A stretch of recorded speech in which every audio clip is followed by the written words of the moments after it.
The acre was so rocky Grant Bell couldn't find a place to stick the little orange flag he had brought from the equipment barn. He tried once, hit limestone, moved 2 feet, and tried again. The wire bent under his boot. He glanced at Noah with the smile he used when pretending not to enjoy somebody else's embarrassment. "Well," Grant said, "there she is." 20 minutes earlier, in the dining room, the attorney had read the line twice. "To my grandson, Noah Bell, I leave the old ram acre on Crow Ridge, along the original west fence." Now, Noah stood beside a sagging wire enclosure that seemed designed to capture nothing but rocks. The ground rose sharply from the field, gray slabs pushing through the thin soil like bones.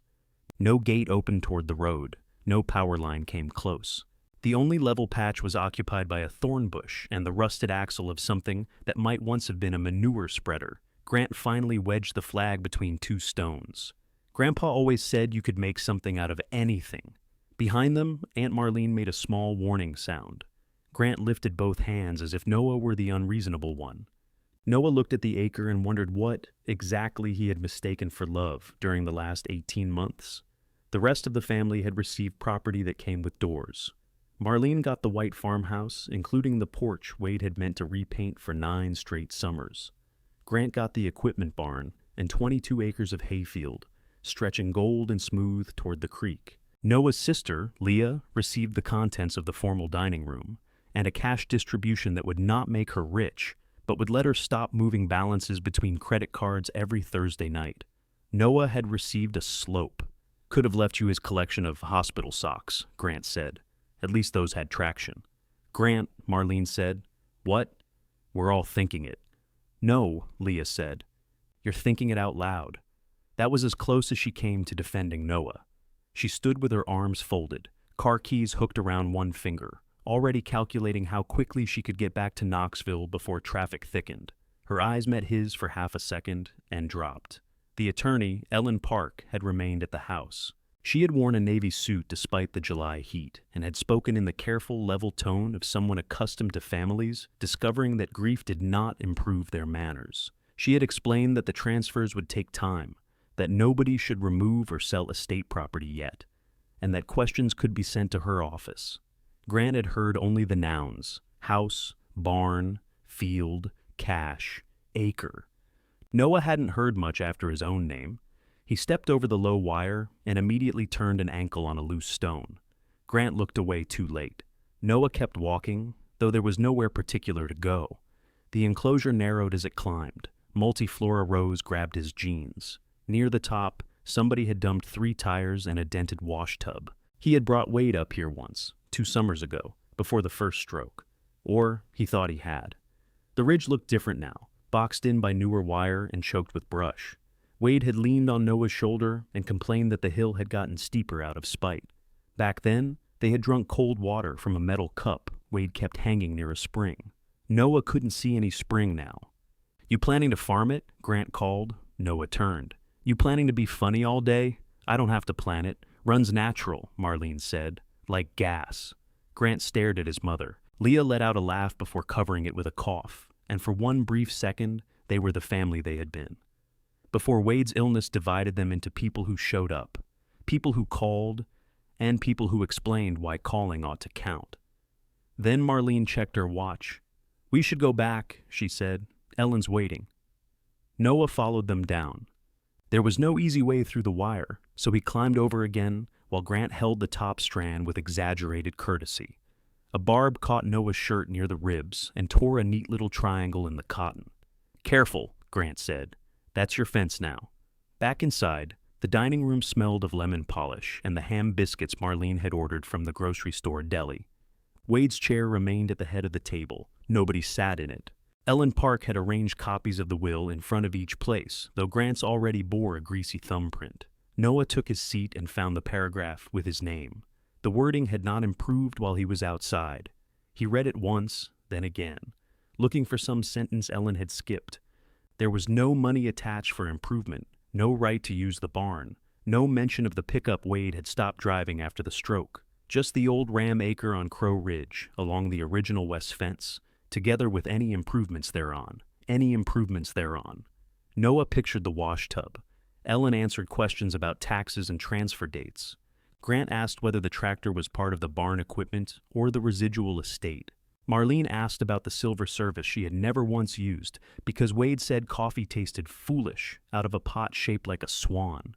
Leah asked when the cash might be available, trying to make the question sound casual and failing. Noah asked nothing. When Ellen closed her folder, Marlene began clearing plates that no one had touched. "We'll figure out what to do with your things," she told Noah. "My things? In the back bedroom. There's no emergency. I'm not throwing you into the street." The back bedroom had been his for a year and a half, though nobody had called it his room. It was where he slept between Wade's midnight bathroom trips and 5:30 medication alarm. The dresser contained 4 shirts, 2 pairs of work pants, and a stack of overdue notices held flat beneath a lamp. "What counts as an emergency?" Noah asked. Marlene stopped with a plate in each hand. "Don't start. I'm asking how long I have." "I don't know. A week? 2? I need to get in there and see what all Daddy kept." "I kept the room clean." "That's not what I meant." It was exactly what she meant, just not all of it. The room was part of her house now, and Noah's presence had shifted from useful to awkward sometime between Wade's last breath and Ellen opening her folder. Leah caught him in the hallway while he was packing. "Come stay with me for a few nights," she said. He folded a t-shirt on the bed. "On the couch? It folds out. It folds into a metal bar with fabric over it.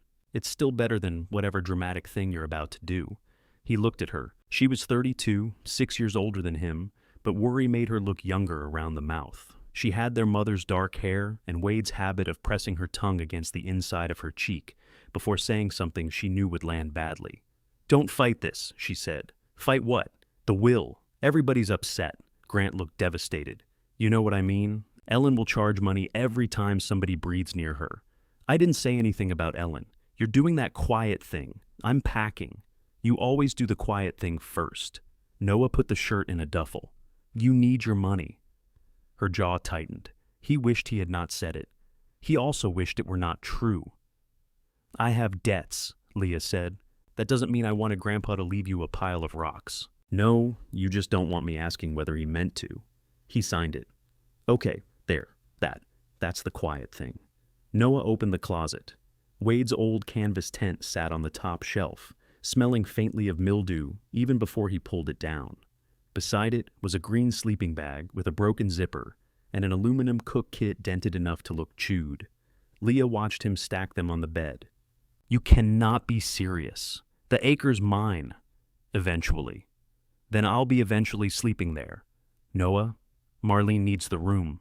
She said 2 weeks. She said a week or 2 because Ellen was still in the driveway. Leah leaned against the doorframe. "You could call Daniel." Daniel had supervised the masonry crew Noah used to work with. He had also covered for Noah through 3 hospital admissions, 2 falls, and 1 week when Wade became convinced a long-dead cousin had stolen his mower. On the 4th emergency, Daniel had replaced him. "He's not running a shelter," Noah said. "He liked you. He liked me showing up at 7. The pickup started on the 3rd turn of the key. Its transmission gave a hard shudder when Noah backed away from the house, as if objecting to the load. In the bed, he had the tent, sleeping bag, duffel, a plastic tub of food, and the red toolbox Wade had given him years before. Marlene had not objected to the toolbox. Grant had examined it and decided the sockets were mostly missing. Noah drove the long way around to Crow Ridge because Grant's field entrance was chained. The public shoulder came within perhaps 200 yards of the fenced acre, but there was no path between them. He parked beneath a walnut tree, carried the tent through waist-high weeds, and discovered the enclosure had no gate on that side either.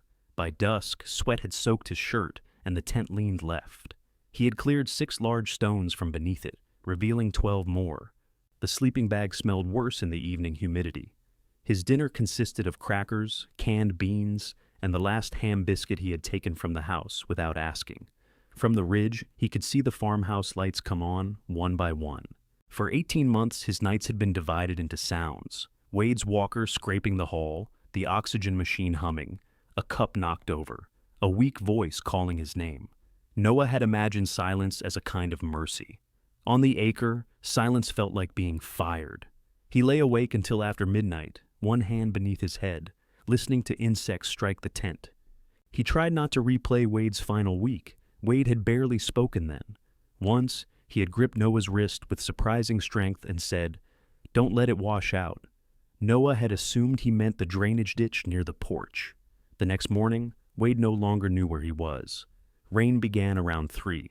It found the weak seam above Noah's shoulder and dripped steadily onto the sleeping bag. He shifted 6 inches, put a cooking pot beneath the leak, and laughed once into the dark because there was nobody close enough to mistake the sound for happiness.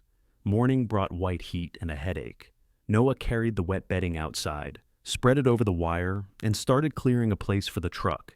He pried at a limestone slab with a tire iron until the iron slipped and struck his shin. "That's a poor tool for the job." The voice came from behind him. A woman stood beyond the fence holding a stainless steel thermos. She was lean, sun-browned, and somewhere past 60, dressed in work boots and a faded button-down shirt. Her silver hair had been twisted into a knot and secured with what appeared to be a roofing nail.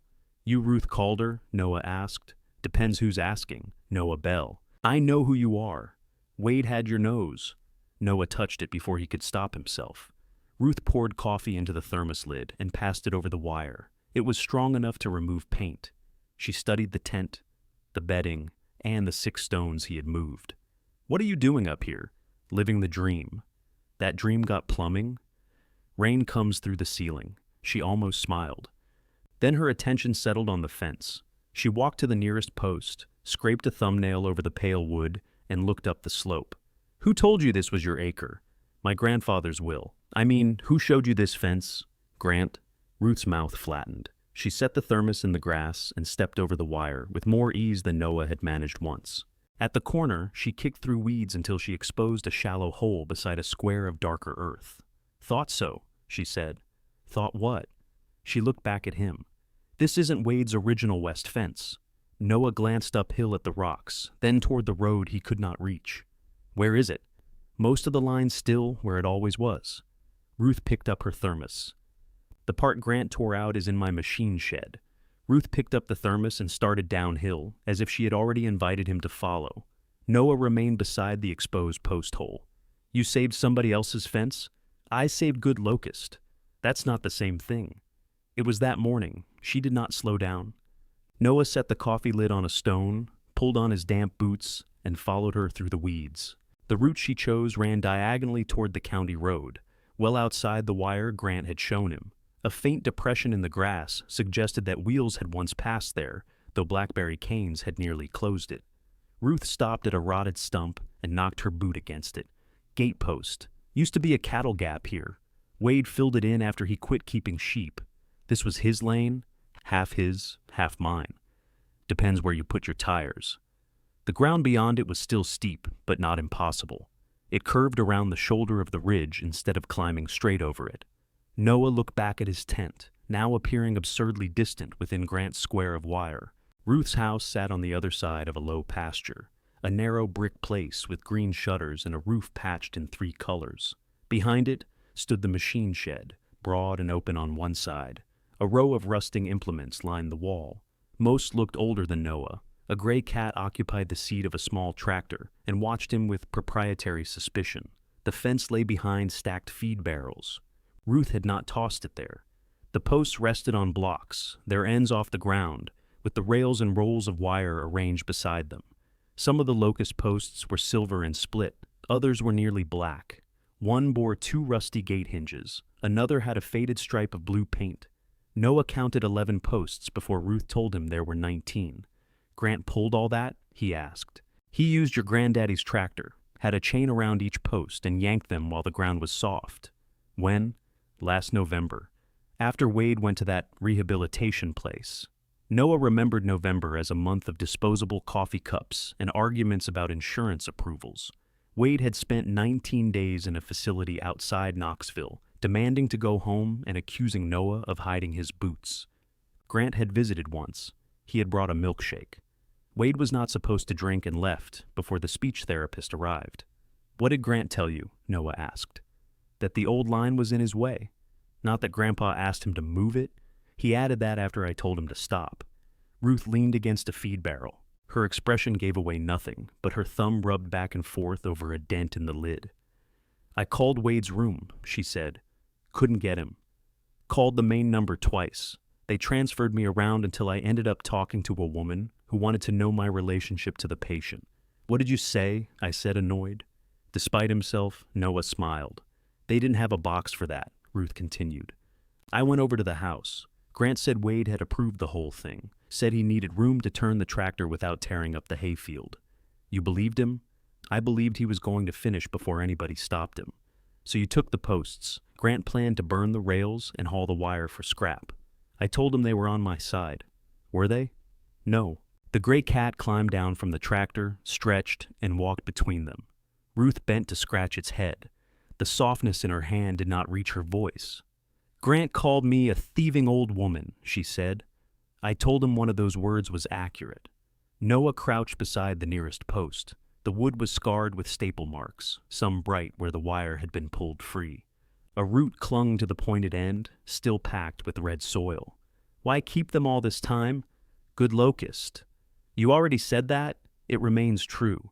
He looked up. Ruth sighed through her nose. Your grandfather and my husband set part of that fence in 1981. Wade reset the rest after the ice storm. People act like a fence is wire. Wire's the cheapest part. A proper line is decisions. Where water runs, where stock turns, which side you can get a truck through without rolling it. Her husband had died before Noah moved back to care for Wade. Noah knew that much, though he had never met the man. Wade used to mention him when repairing something badly. Calder would have called that temporary, he would say. Then leave the repair unchanged for 6 years. Ruth nudged one of the posts with her toe. And, she added, I didn't trust Grant's reasons. Noah took the folded copy of the will from his back pocket. He had placed it there before leaving the tent, though he had not consciously decided why. The paper was soft at the creases from being opened through the night. Ruth read the paragraph without touching it. Original west fence, she said. Could mean the current fence. Only if the English language has had a recent accident. The new wire still runs west. So does California. That doesn't make it your boundary. Noah folded the paper again. Hope had entered the shed without permission, and he distrusted it. Hope had persuaded him that Wade would recover after the first stroke. It had persuaded him that Daniel would keep his place on the crew, that Leah would visit more often once work settled down, that Marlene's promise to relieve him on Sundays meant more than one Sunday.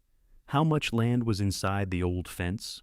About what the will says. That line you showed me is way downhill. It runs long and narrow. That little square Grant wrapped around the rocks is prettier on a map. If you don't mind not reaching it, why would Grandpa leave it that way? You'll have to ask a man who made conversation feel like pulling a nail with your teeth. Noah's fingers tightened around the will. Ruth noticed. Her eyes shifted toward the open side of the shed. Wade could be a difficult friend. He was sick. He was difficult before he was sick. Then he was sick and difficult. You saved his fence anyway. I contain multitudes. The cat meowed as if confirming it. Ruth selected a pair of pruning shears from a nail and headed back outside. This time they began near the road. Behind a screen of blackberry canes, she uncovered the two halves of a wooden gate, both collapsed and nearly hidden beneath vines.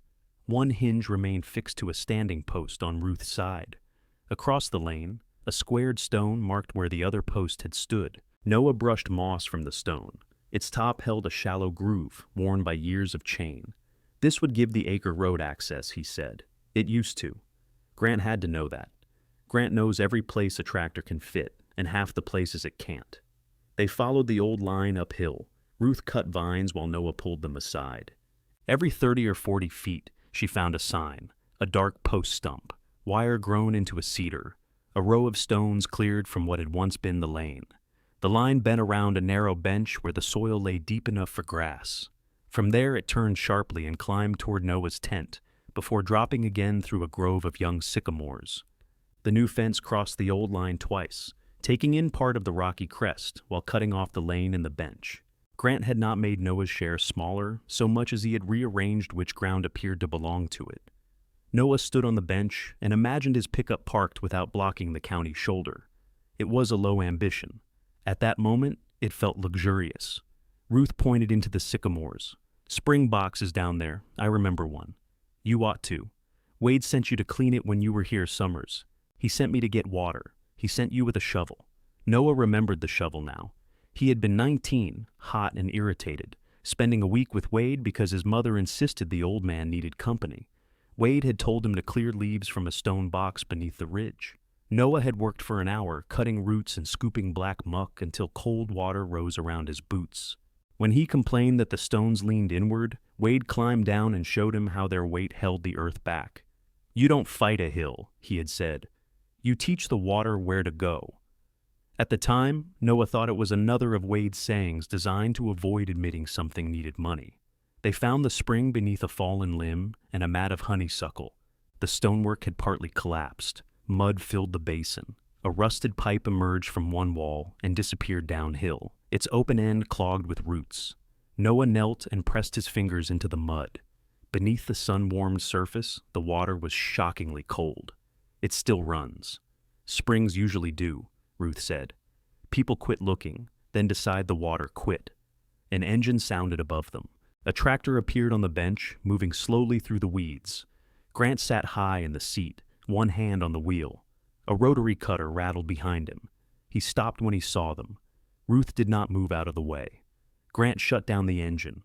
The sudden quiet left a ringing behind it. "What are you doing?" he called. "Looking," Noah said. "At what?" "The original fence." Grant's eyes went first to Ruth, then to the exposed spring box, then back to Noah. The order was quick, but Noah saw it. "That old junk?" Grant climbed down. "That hasn't been a usable fence in years. It was usable enough for you to pull the posts." Grant wiped his palms on his jeans. "Grandpa wanted the line cleaned up. Ruth says you moved it. Ruth says lots of things. Ask her about the black panther she saw near the quarry." "It was a large house cat at dusk," Ruth said. "I issued a correction." Grant ignored her. "I straightened the fence. That's all. Made it easier to maintain." "For who? For everybody? Look at that mess. You want to spend your life trimming around a crooked fence?" Noah looked at the rotary cutter. "You came down here to trim it."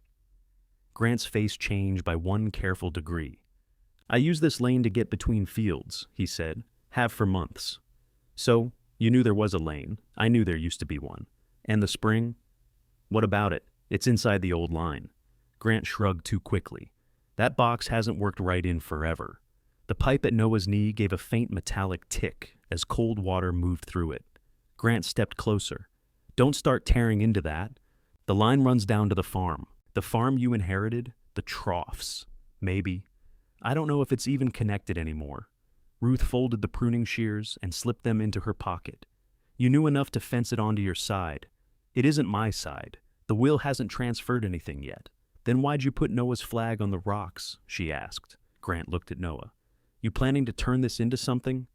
Noah could have said he was only trying to find a dry place to sleep. He could have admitted that he had no money for posts, pipe, a gate, or even a proper shovel. Instead, he reached into the mud and pulled a clod of leaves from the mouth of the spring. Clear water welled into the space his hand left behind. "I'm planning to find out what Grandpa gave me," he said. Grant let out a short laugh. "That sounds expensive." He walked back to the tractor and climbed onto the seat. Ruth remained in the middle of the old lane. "You going to stand there?" he asked. "For a while. I need through." "So does Noah." Grant looked toward the county road, though from where he sat, the route was nearly invisible beneath the growth. "Nothing's stopping him, except the fence you put across it. It's 4 strands of wire, Ruth. It isn't the Berlin Wall. Then you won't mind moving it." The tractor started with a cough of black exhaust. Grant backed up rather than test which of them was more stubborn. He turned the cutter in a rough semicircle, flattening a patch of goldenrod, then drove uphill by another route. At the crest, he glanced back. Noah had known Grant all his life. That look had preceded missing tools, rearranged plans, and chores that somehow became Noah's because Grant had been called away. It was not rage. Rage might have been easier. It was calculation wearing work boots. When the tractor disappeared, Ruth stepped aside. "You enjoy that?" Noah asked. "Immensely. He's going to tell Marlene you threatened him with pruning shears. I'll deny I showed restraint." Noah crouched again at the spring. Clearing the handful of leaves had exposed water, but the basin remained clogged with roots and black sediment. One wall leaned inward. A capstone the size of a suitcase had slipped halfway into the box. He tested it with both hands. It did not move. "You have a digging bar?" he asked. "I have 3. "Why 3? 1 to use, 1 to loan." One, because people don't return the one I loan. She studied the stonework. Don't pull that cap until you brace the side. Wade used to stack as if gravity was a personal acquaintance. He taught me dry stone. He taught you enough to injure yourself confidently. That sounded so much like Wade that Noah looked at her. She had already turned toward the shed. He spent the rest of the morning cutting honeysuckle from the spring box with Ruth's loaned tools. She brought a mattock, the digging bar, 2 shovels, and a coil of rope. Every handle bore a stripe of green paint. "So you can identify the ones people don't return?" Noah asked. "So people know I identified them before they tried." The work was slow. Roots had knitted through the stones. Each clump Noah removed released a thin curl of muddy water that found no clear exit. The rusted pipe was blocked solid several inches in. He worked a piece of wire inside it and pulled out a wad of pale roots resembling wet hair. Ruth made a face. Appetizing. Still better than the beans I had last night. "You ate cold beans in that tent?" "I had crackers. My mistake. A banquet." She left without explaining where she was going. Noah continued alone, grateful for the quiet and irritated by his gratitude. By noon, the sun sat directly over the opening in the trees. His damp shirt dried against his back and became wet again. He uncovered the base of the spring box one stone at a time. The construction was rougher than he remembered, but the choices made sense. Larger limestone slabs held the uphill wall. Smaller stones directed overflow toward a shallow channel descending beside the pipe. The arrangement had not failed all at once. Leaves had blocked the channel, water had found gaps, and winter freezes had widened them. Neglect had done what no single storm could. Ruth returned carrying a paper plate covered in foil. "I didn't ask for food," Noah said. "Good. I dislike being ordered." Under the foil were 2 biscuits filled with egg and fried bologna. She sat on a fallen limb while he ate. The biscuits were lopsided and slightly burned. "They're terrible," she said. Noah swallowed. "Awful. You should probably finish both so nobody else suffers." He did. Afterward, they walked the original line again, this time from the spring to the upper corner. Ruth carried a can of green marking paint and sprayed small dots on stones or old stumps. Noah photographed each point with his phone. The screen was cracked, and in bright sun he could barely tell whether the images were in focus. Near the tent, the old line met a stretch of fence Grant had not removed. It ran along Ruth's property through a cluster of cedars, the wire swallowed in places but the posts standing. One of those posts carried a stripe of the same faded blue Noah had seen on the post in Ruth's shed. "Wade marked every 5th one when he reset this stretch," she said. "Had blue paint left from the barn doors. The doors are red. They used to be blue. Marlene hated them." Noah photographed the post. "You remember all of this?" "I remember things done on my land. This isn't your side." She gave him a level look. "You're beginning to understand fences." His phone rang before he could answer. Marlene's name appeared on the screen. Ruth wandered away with the paint can, granting privacy without announcing it. "Noah," Marlene said when he answered. "What are you doing with Ruth Calder? Eating bad biscuits. I'm serious." "So am I."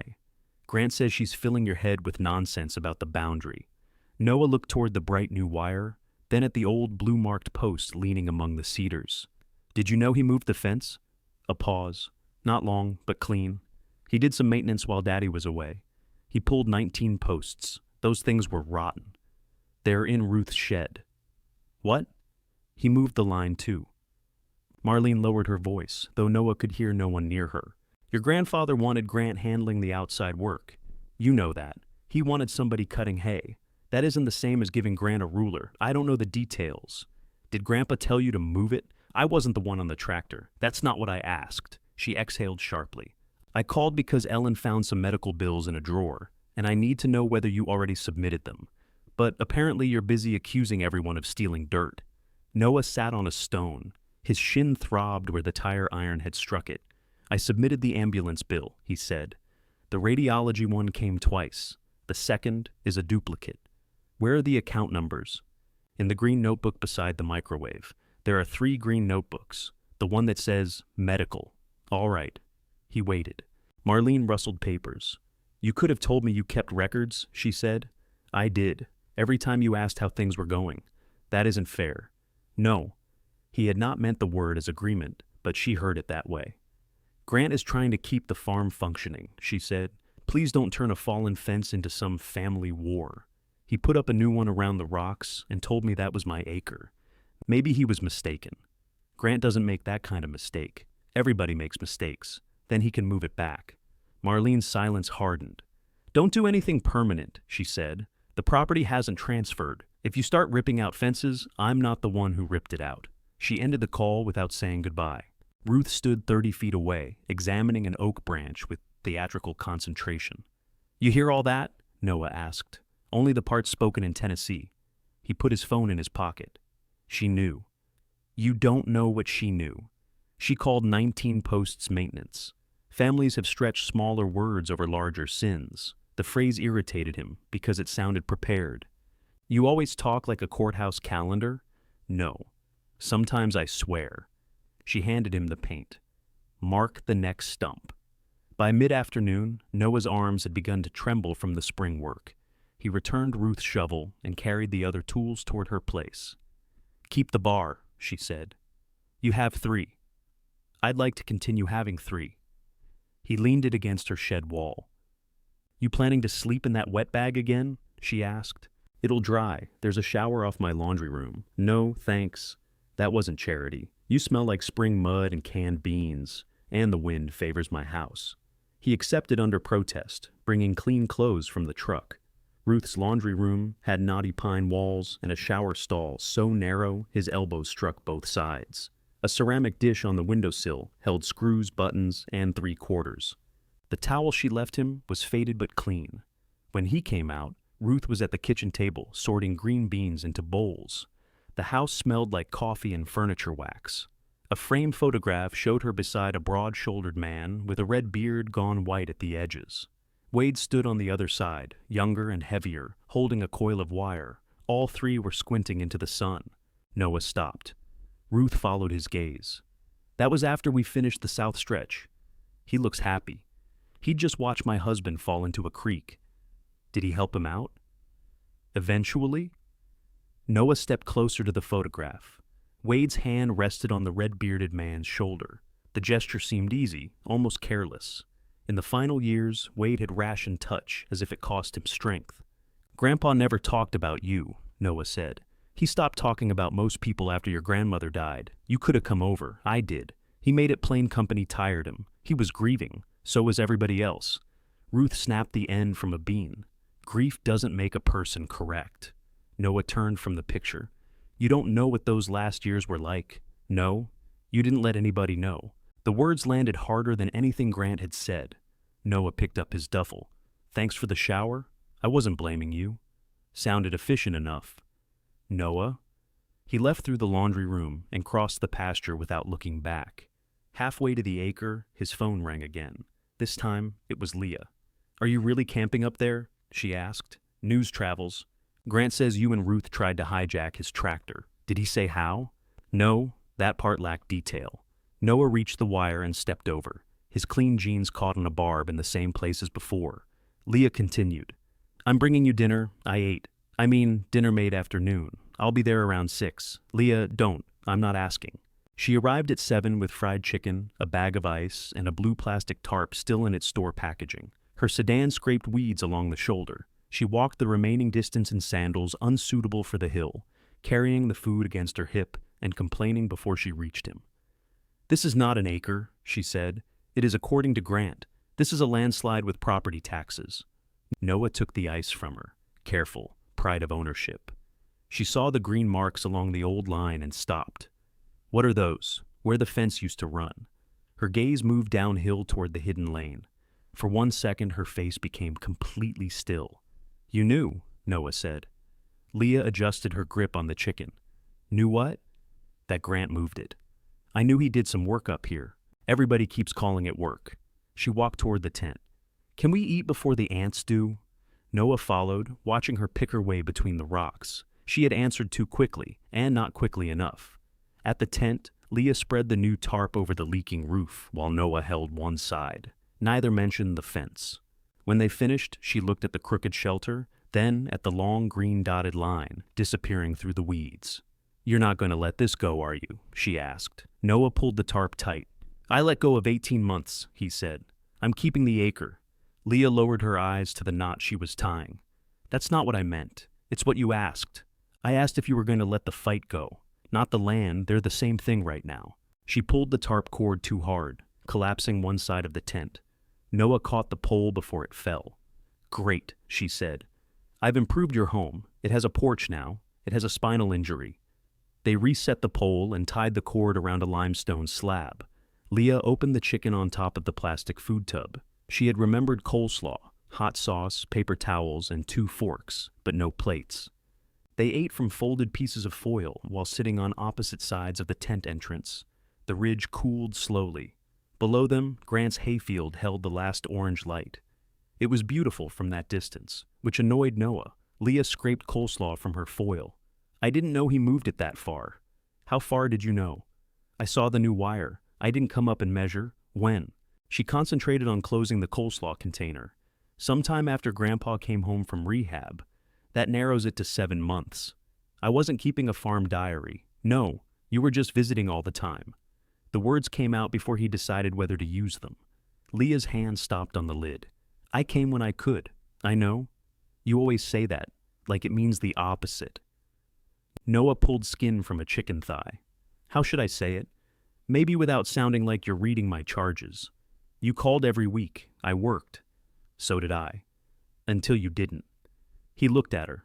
Leah shut her eyes. I'm sorry. No, that one was honest. Leave it. I meant you lost the job. I didn't mean you weren't working here. But this wasn't work, right? This was helping out. That's why it didn't need hours or pay or relief. I offered to come. You offered weekends. Then you had something. I had a life, Noah. He set the chicken bone down. Leah looked as if she wanted to take the sentence back, but there was nowhere to put it. A moth struck the side of the tarp and fluttered under the edge. Grandpa was my life too, she said more quietly, just not on Tuesday mornings. She stood and carried the food several steps away, as though ants were the urgent problem between them. Noah watched her press lids onto containers with both palms. I'm $12,000 in debt, she said. He did not answer, not counting my car. I took a pay cut last year. My landlord raised the rent, and I kept putting things on cards. Dental work, a transmission, regular stupid life. She wiped her hands on a paper towel. The cash from the estate gets me out from under most of it. So, yes, when Ellen said disputes could delay distribution, I thought about the money. I didn't file a dispute. I know. I asked where a fence used to be. I know that too. Then why are you telling me not to fight? Because nobody in this family knows how to disagree a normal amount. Grant moves a fence. You move into a tent. Marlene starts talking like she's being interviewed after a tragedy. By next week, somebody will set a tractor on fire. I don't own a tractor. That won't save you in court. Noah almost smiled. Leah saw it and sat again, leaving less distance between them. I'm not saying take the rocks and shut up, she said. I'm saying know what you're doing before you give Grant a reason to dig in. He's already dug in. Apparently with a tractor. I'll ask him. He'll lie. He lies worse to me. How is that useful? I know which direction the lie bends. They packed the leftovers into Noah's plastic tub. Leah tried once more to persuade him to take her couch. When he refused, she did not accuse him of dramatics. She handed him the car keys and told him to sit in the air conditioning for 10 minutes while she rolled the sleeping bag to squeeze out the damp. You're wearing sandals, he said. I can roll fabric without protective footwear. She spread it again over 2 stones and aimed a small battery fan at it from her car. The fan barely stirred the heavy air, but the gesture softened something Noah was not ready to name. Before leaving, Leah stood beside the new fence and looked downhill. Where would the old gate have been? Noah pointed toward the blackberry thicket. That far? Ruth found the hinge post. Leah stared at the thicket, then up at the square of wire. I'll call you tomorrow, she said. About the fence, about whether you survived your luxury accommodations. She hugged him quickly. Noah's hands were still holding the bag of ice, so he could not decide whether to return it. By the time he set the ice down, she was already walking away. The tarp held through the night. Noah slept until sunlight heated the tent and woke to the sound of metal striking stone. Ruth was below the enclosure, cutting blackberry canes from the old lane with a brush hook. She wore leather gloves and a straw hat that made her look less severe until she spoke. You planning to help, or are you supervising? Noah climbed out. You said the property hasn't transferred. I also said that fence is wrong. I'm comfortable containing two ideas. He joined her with pruning shears. They worked without discussing the kitchen. Ruth attacked the thick canes as if they had insulted her husband. Noah dragged the cut growth aside, uncovering a pair of shallow ruts packed with leaves. After 20 minutes, he said, I did let people know. Ruth kept swinging the hook. About Wade, I called Marlene. I called Leah. And they had things going on. People generally do. You said I didn't let anybody know. I said you didn't let anybody know what it was like. What was I supposed to do? Give weekly tours of the bathroom? Ruth stopped. You were supposed to say you were drowning before you got good at breathing water. Noah threw a bundle of canes harder than necessary. That sounds like something printed on a pillow.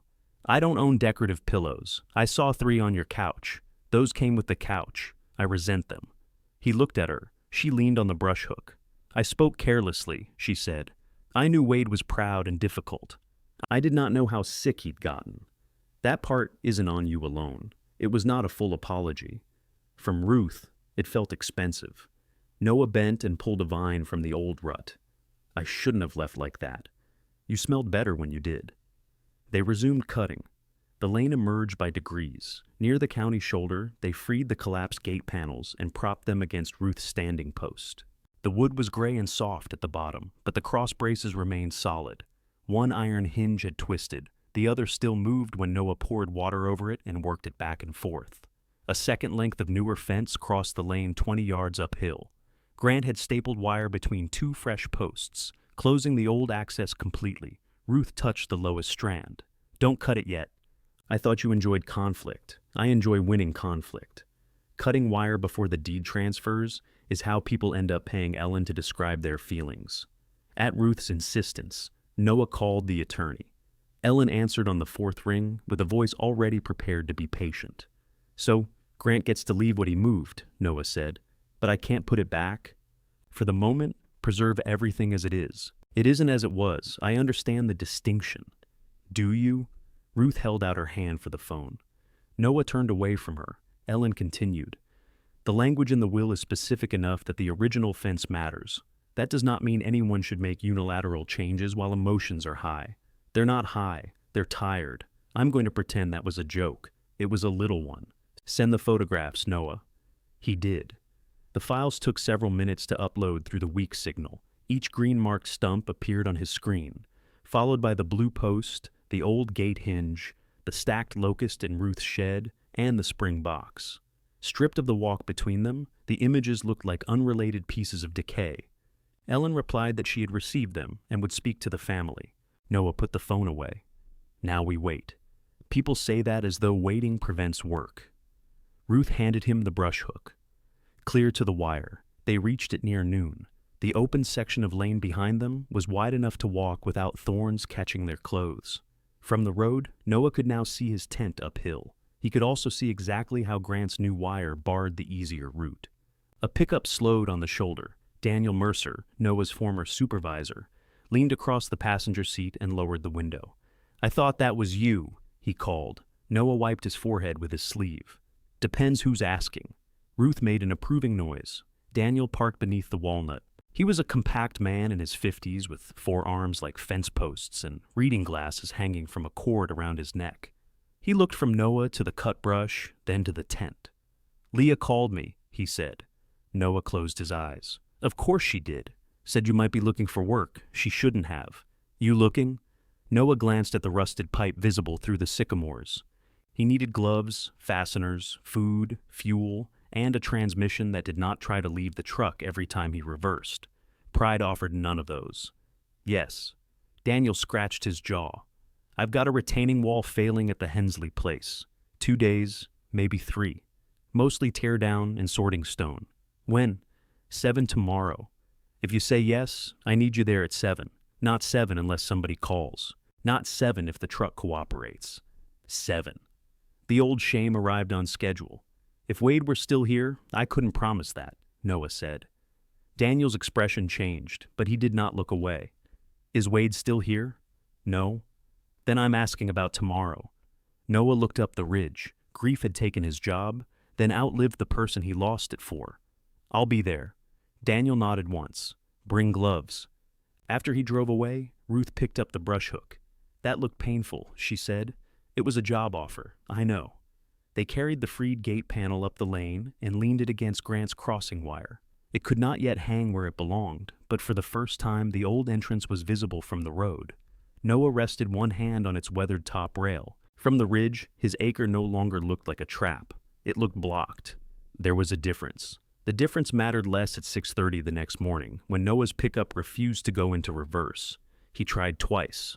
The engine revved, the truck trembled, and nothing moved. He had parked beneath the walnut facing the road, but Ruth's car sat behind him because she had come down early with coffee. She leaned through his open window. Is that the transmission? No. The truck enjoys suspense. I can move my car. I can roll forward. There's a ditch forward. I see it. Good. I dislike being the only participant with information. Ruth moved her car, and Noah backed downhill by letting gravity perform the work Chevrolet had abandoned. He reached Daniel's job at 6:58, with sweat already drying between his shoulder blades. The retaining wall stood behind a brick ranch house on a hillside east of town. 30 feet of it had bowed outward, opening gaps wide enough for Noah's fingers. Whoever built it had stacked attractive flat stones against wet clay and trusted optimism to handle drainage. Daniel waited beside a trailer loaded with buckets, shovels, and wheelbarrows. 2 minutes to spare, he said. I like drama. You always did. Grab the sledge. They began by dismantling the wall from the top. Daniel made 3 piles: stone worth reusing, stone suitable only for fill, and stone the homeowner had purchased because it looked good in a photograph, but fractured under a chisel. Noah's hands remembered before the rest of him did. He found balance on the slope, set his feet, and worked the stones free without breaking their faces. He brushed dirt from each piece and turned it until its weight revealed the best side. The rhythm returned: lift, judge, carry, place. His body complained, but it was an honest complaint, located in muscle rather than everywhere at once. Daniel worked beside him without conversation for nearly an hour. Finally he said, You're thin. Thank you. Wasn't praise. Then you're still you. Daniel glanced at him. You eating? Ruth thinks biscuits are a medical intervention. Ruth Calder, you know her? Everybody knows Ruth. Most of us cross the road. Noah smiled and pried loose another stone. Behind it, a pocket of dark clay released a small stream of water. There, he said.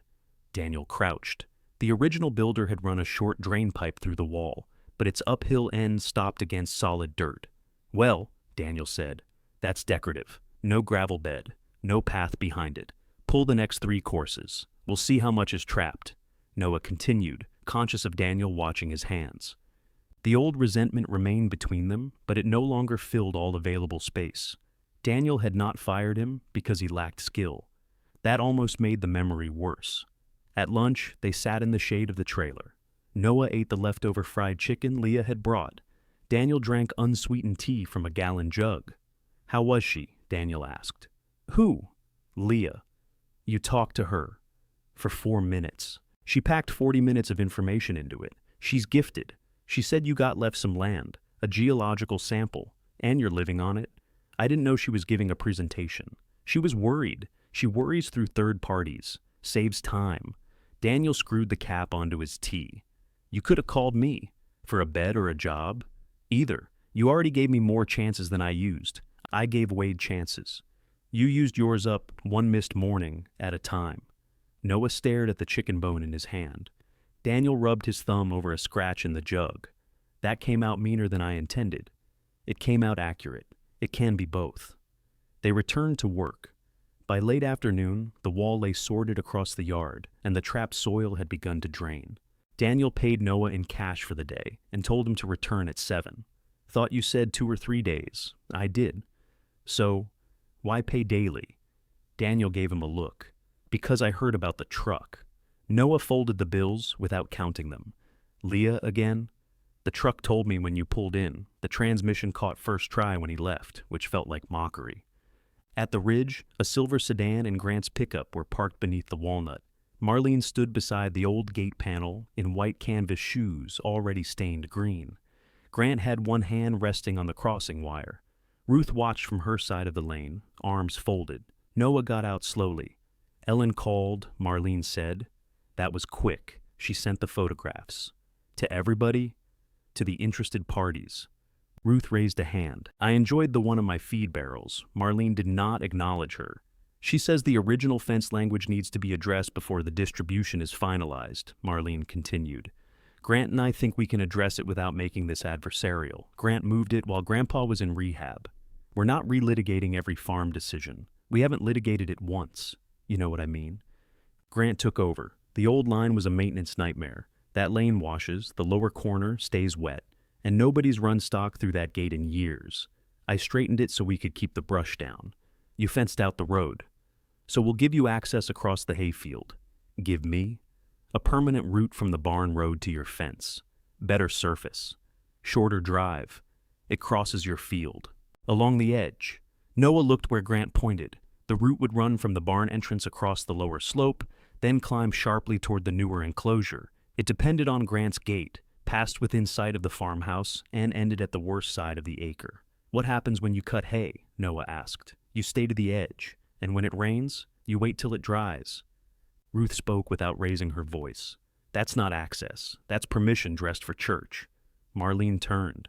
Ruth, this is a family discussion. Then why are you having it on my half of the lane? We're trying to prevent unnecessary conflict. You brought Grant. Grant pushed away from the wire. Can we stop acting like I stole Tennessee? It's a crooked fence around 1 acre. The amount of land is the same. Then put it back, Noah said. The muscle near Grant's jaw shifted. It doesn't make sense for the farm. There it was, not an apology, not an admission, but the truth shirt cuff showing beneath the lie. Marlene opened her handbag. We've considered that. She produced an envelope. Noah did not take it. What is that? An alternative. Grant will grant the access route at no cost, and I'll give you $3,000 from my own funds once the transfer is complete. Ruth made a low sound. Marlene's face flushed. His truck needs repair. The land needs work. I am offering practical help. For what? Noah asked. For agreeing that the existing fence will remain the boundary. The existing fence you said was a mistake. I said Grant may have been mistaken about what Daddy intended. You're offering $3,000 for a mistake? I'm offering peace. Grant looked toward the spring. The glance lasted less than a second. Noah saw it anyway. What about the water line? He asked. Grant's head turned back. What about it? If the old fence is restored, the spring box is on my acre. It was always part of the farm system. It doesn't work. I said I wasn't sure. You were sure enough to tell me not to touch it. Marlene held out the envelope. Nobody is trying to take water from you. Then why isn't the spring in your offer? The paper trembled slightly in her hand. Whether from anger or discomfort, Noah could not tell. Grant stepped closer. Because it's a muddy hole with a plugged pipe. You're making it sound like we found the Mississippi. Then you won't mind me keeping it. It feeds downhill, to your field, to the troughs, if anything's still connected. That doesn't make it valuable, it makes it useful. Noah looked at the envelope again. $3,000 would cover a used transmission if he found the right shop. It would buy a proper tent, work boots without cracks, food that did not come from somebody else's kitchen, and enough fuel to keep Daniel's job. All he had to surrender was ground his family had already trained him to think was worthless. Marlene seemed to read the calculation on his face. Take tonight, she said. Think about what actually helps you. Daddy would not want this ugliness. Noah wanted to ask whether Wade would have wanted his fence moved while he was unable to object. Instead, he took the envelope. Grant relaxed. I said I'd think, Noah told him. The relaxation vanished. Marlene and Grant left together. Grant had to reverse his pickup nearly 100 feet because the old lane was still too overgrown to turn around. Ruth waited until both vehicles reached the road. You want my opinion? She asked. No? Good. I wore it out during the meeting. Noah opened the envelope. Inside was a single typed page describing the proposed route and payment. No check. At the bottom, Marlene had left spaces for signatures. Ruth read his face. 3,000? How did you know? She offered me 2 to stop complaining when Grant moved the fence. 2,000? 200. Noah laughed before he could help it. Ruth pointed toward the spring. Come look at something. The water he had freed the day before had cleared a small channel through the mud. It now gathered behind the tilted capstone and slipped into a gap beside the rusted pipe. A thin stream emerged from the overflow channel, crossed the old fence line, and disappeared downhill. Ruth handed him a flashlight. Pipe's still blocked, but the box is filling faster than it drains. Noah shone the beam into the cold water. Beneath the cloudy surface, the floor appeared paved with flat stone. The uphill wall was not one wall, but two, with a narrow gravel-filled space between them. "French drain," he said. "Wade and my husband rebuilt it after a wet spring. Took them 6 weekends because they argued about every rock." Noah touched the leaning capstone. "It can be fixed. Most things can. Cost's the rude part." He folded Marlene's offer and put it in his pocket. At the tent, his phone showed a missed call from Leah. He called back while changing into dry clothes. "Did Marlene find you?" she asked. "She brought an offer. I heard. 3,000 in access across Grant's Field. That could fix your truck." "It could." Leah was quiet. "What are you going to do?" "Why does Grant need the old lane?" "For his tractor, I guess. He has 22 acres. Why does he need my one?" "I don't know." "And why does he need the spring?" The silence changed. Noah sat on the edge of the sleeping bag. "Leah. He said the trough line was dead. When?" "I don't remember. That isn't what I asked." She drew a breath. "Before Grandpa came home from rehab." Outside, water moved faintly through the open channel, too soft to hear unless Noah held still. "He talked to you about the fence," Noah said. "Noah, I have to go." "Leah." But she had already ended the call. Noah called back.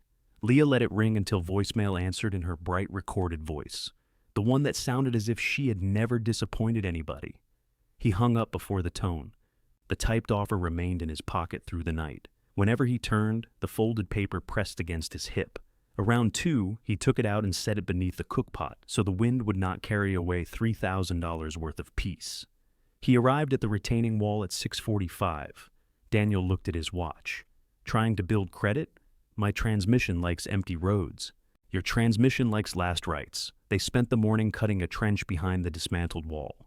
Noah laid perforated pipe on washed gravel, while Daniel shaped outlet stones. The homeowner, Mrs. Hensley, brought lemonade in 2 tall plastic cups and apologized because it was made from powder. Daniel drank half of his in one pull. "Powders. How you know it's lemonade?" Mrs. Hensley pointed toward the stones spread across her lawn. "It looks worse than when you started." "That's our guarantee," Noah said. She laughed. Daniel waited until she went inside before giving him a sidelong look. "What? You used to tell customers that?" "I used to let you talk." "Good system. Consider restoring it." By noon, they had the drainage bed level and the first course set. Noah selected broad stones for the base, turning each until it stopped rocking. Daniel checked the face with a string line, but he did not adjust Noah's work. The physical certainty steadied him. A stone either sat or it did not. Water either had a root or found one. Nobody could call a blocked pipe an interpretation. During lunch, Noah took Marlene's offer from his pocket and unfolded it on the trailer fender. Daniel read only the first few lines. "What am I looking at?" "A cheaper transmission. That paper has fences in it. Marlene offered me $3,000 to leave the new boundary where it is." "The new boundary being the one that locks you on the hill?" "Yes." "Then it's an expensive transmission." Noah refolded the page. "You have advice? I fired you. That makes me a poor source of comfort." "I didn't ask for comfort." Daniel wiped stone dust from his forearms. "If somebody offers money before you name a price, they aren't buying what they said. What are they buying? You're the one who walked the ground." Noah thought of Grant looking toward the spring. Daniel picked up his gloves. "There, advice delivered. I feel dirty." They finished the second course before quitting. Daniel told Noah the wall would take another day, possibly 2, if Mrs. Hensley continued bringing lemonade at a rate that encouraged conversation. He also had a chimney repair the following week and said he could use Noah if he remained available. Noah heard the condition beneath the offer. Available meant not vanishing into an emergency. It meant answering his phone and still arriving after bad news. "I can do it," he said. Daniel held his gaze for a moment. "All right." The pickup made it out of the driveway, shifted hard at the first intersection, and lost power halfway up the road toward Crow Ridge. Noah pressed the accelerator. The engine climbed uselessly while the truck rolled backward. He guided it onto the shoulder and sat gripping the wheel.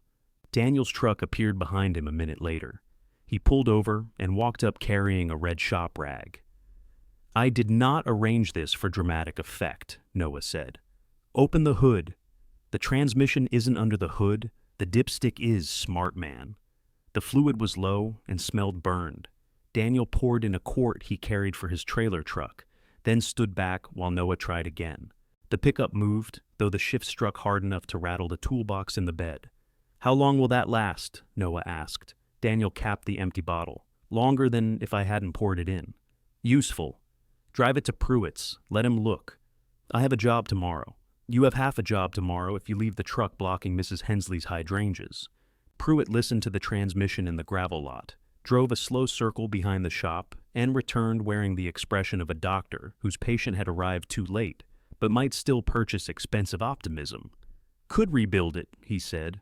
"$2,800, maybe $32 if the housing's damaged. Used one would be less if I can locate it." Noah heard Marlene's figure with almost comic clarity. "How long? Rebuild? Week. Used? Depends. I need it tomorrow." Pruitt looked at the truck, then at Noah. "It may need something different." Noah paid for 2 bottles of fluid and drove away before the truck could embarrass him in the lot. Ruth was working at the spring when he reached the ridge. She had cleared the overflow channel several yards downhill, exposing a shallow bed lined with hand-sized stone. Water darkened the soil, but did not yet run freely. She glanced at the pickup. "It sounds worse." The mechanic used the phrase, "housing damage." "Your truck has a house? Apparently nicer than mine." He showed her the estimate written on the back of Pruitt's business card. Ruth did not mention the number in Marlene's offer. She did not need to. "I have an old Ford," she said. "Runs when it remembers." "I'm not borrowing your truck." "I wasn't offering, I was describing my wealth." Noah set his tools beside the spring. "Daniel can use me next week. That good?" "It would be if I can get there." Ruth returned to the channel.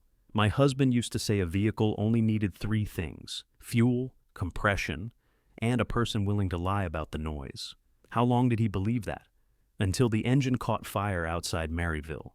They worked until the light weakened. Noah cleared more roots from the pipe, while Ruth sorted fallen stones by size. The capstone remained tilted, too dangerous to move without bracing the uphill wall. Water gathered around it, clean near the source and brown where their boots disturbed the bed. Marlene called as Noah was washing mud from his hands. "I need an answer," she said. "You told me to take the night. It is the next night. I noticed. Ellen wants to schedule a meeting. If we tell her we've resolved the boundary, we can avoid more expense. My truck needs a transmission." Marlene's tone softened. "Then you understand why I made the offer." "You made the offer before you knew that." "I knew the truck was failing. Everyone knew. 3,000 almost covers it." "Exactly." Noah looked at the spring box. Even partly clogged, it had refilled after he and Ruth bailed muddy water from one corner. Why did Grant tell Leah the trough line was dead before Grandpa came home from rehab? Marlene said nothing. He talked to her about moving the fence. "You need to ask Leah what Leah heard. I tried. She's upset. So am I." "You make being hurt sound like a job nobody else can perform." The accuracy of it stung more than an insult would have. Marlene continued, quieter now. "Daddy's death was not easier for us because you were the one in the house. No, it was easier before he died. That is cruel. It's also true."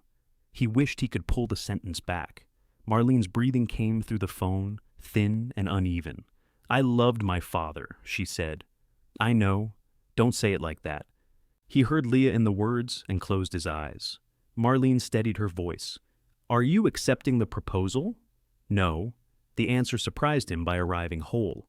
"Noah, think. I have. You can't repair your truck with principle. I can't drive across Grant's Field every time I want to go home, either. You're living in a tent, still home. You are choosing hardship to punish us. No. I'm refusing to sell the part that makes the acre usable. What do you expect Grant to do? Put back what he moved." Marlene ended the call with the same abrupt silence Leah had used. Noah tucked the phone away. Ruth was setting stones in the overflow channel and gave no sign she had listened. "I told her no," he said. "That your final answer?" It was on the phone. Phones encourage final answers. People can hang up before doubt starts. The truck estimate remained in his other hand. He folded it around the offer page until both formed a thick square. Headlights swept across the lower trees. Leah's sedan stopped beside Noah's pickup. This time she wore jeans and lace-up boots. She climbed out without food, tarp, or an excuse for coming. Ruth looked from her to Noah. "I'm going to put away tools very slowly." She gathered the shovels and headed toward her house. Leah approached the spring, but stayed beyond the muddy channel. "You told Marlene no," she said. "Fast news. She called me crying." Noah picked up a loose stone and fitted it beside the overflow. "Did she mention the fence? She mentioned you accusing everybody. I asked what you knew. I told you. You told me Grant said the trough line was dead. You didn't tell me why you were discussing it." Leah rubbed her palms against her jeans. "He called while Grandpa was at rehab. Said he was cleaning up the upper boundary and getting some useless stuff ready to sell." "What stuff?" "Old implements, scrap. Things Grandpa didn't use. Grandpa was alive. I know that." "Did he approve it?" "Grant said he did." "Did you ask Grandpa?" Leah looked toward the water. "No. Why?" He could barely finish a phone call then. Every question upset him. "That didn't stop you asking whether he remembered the savings bonds." Her head came up. "That is not fair."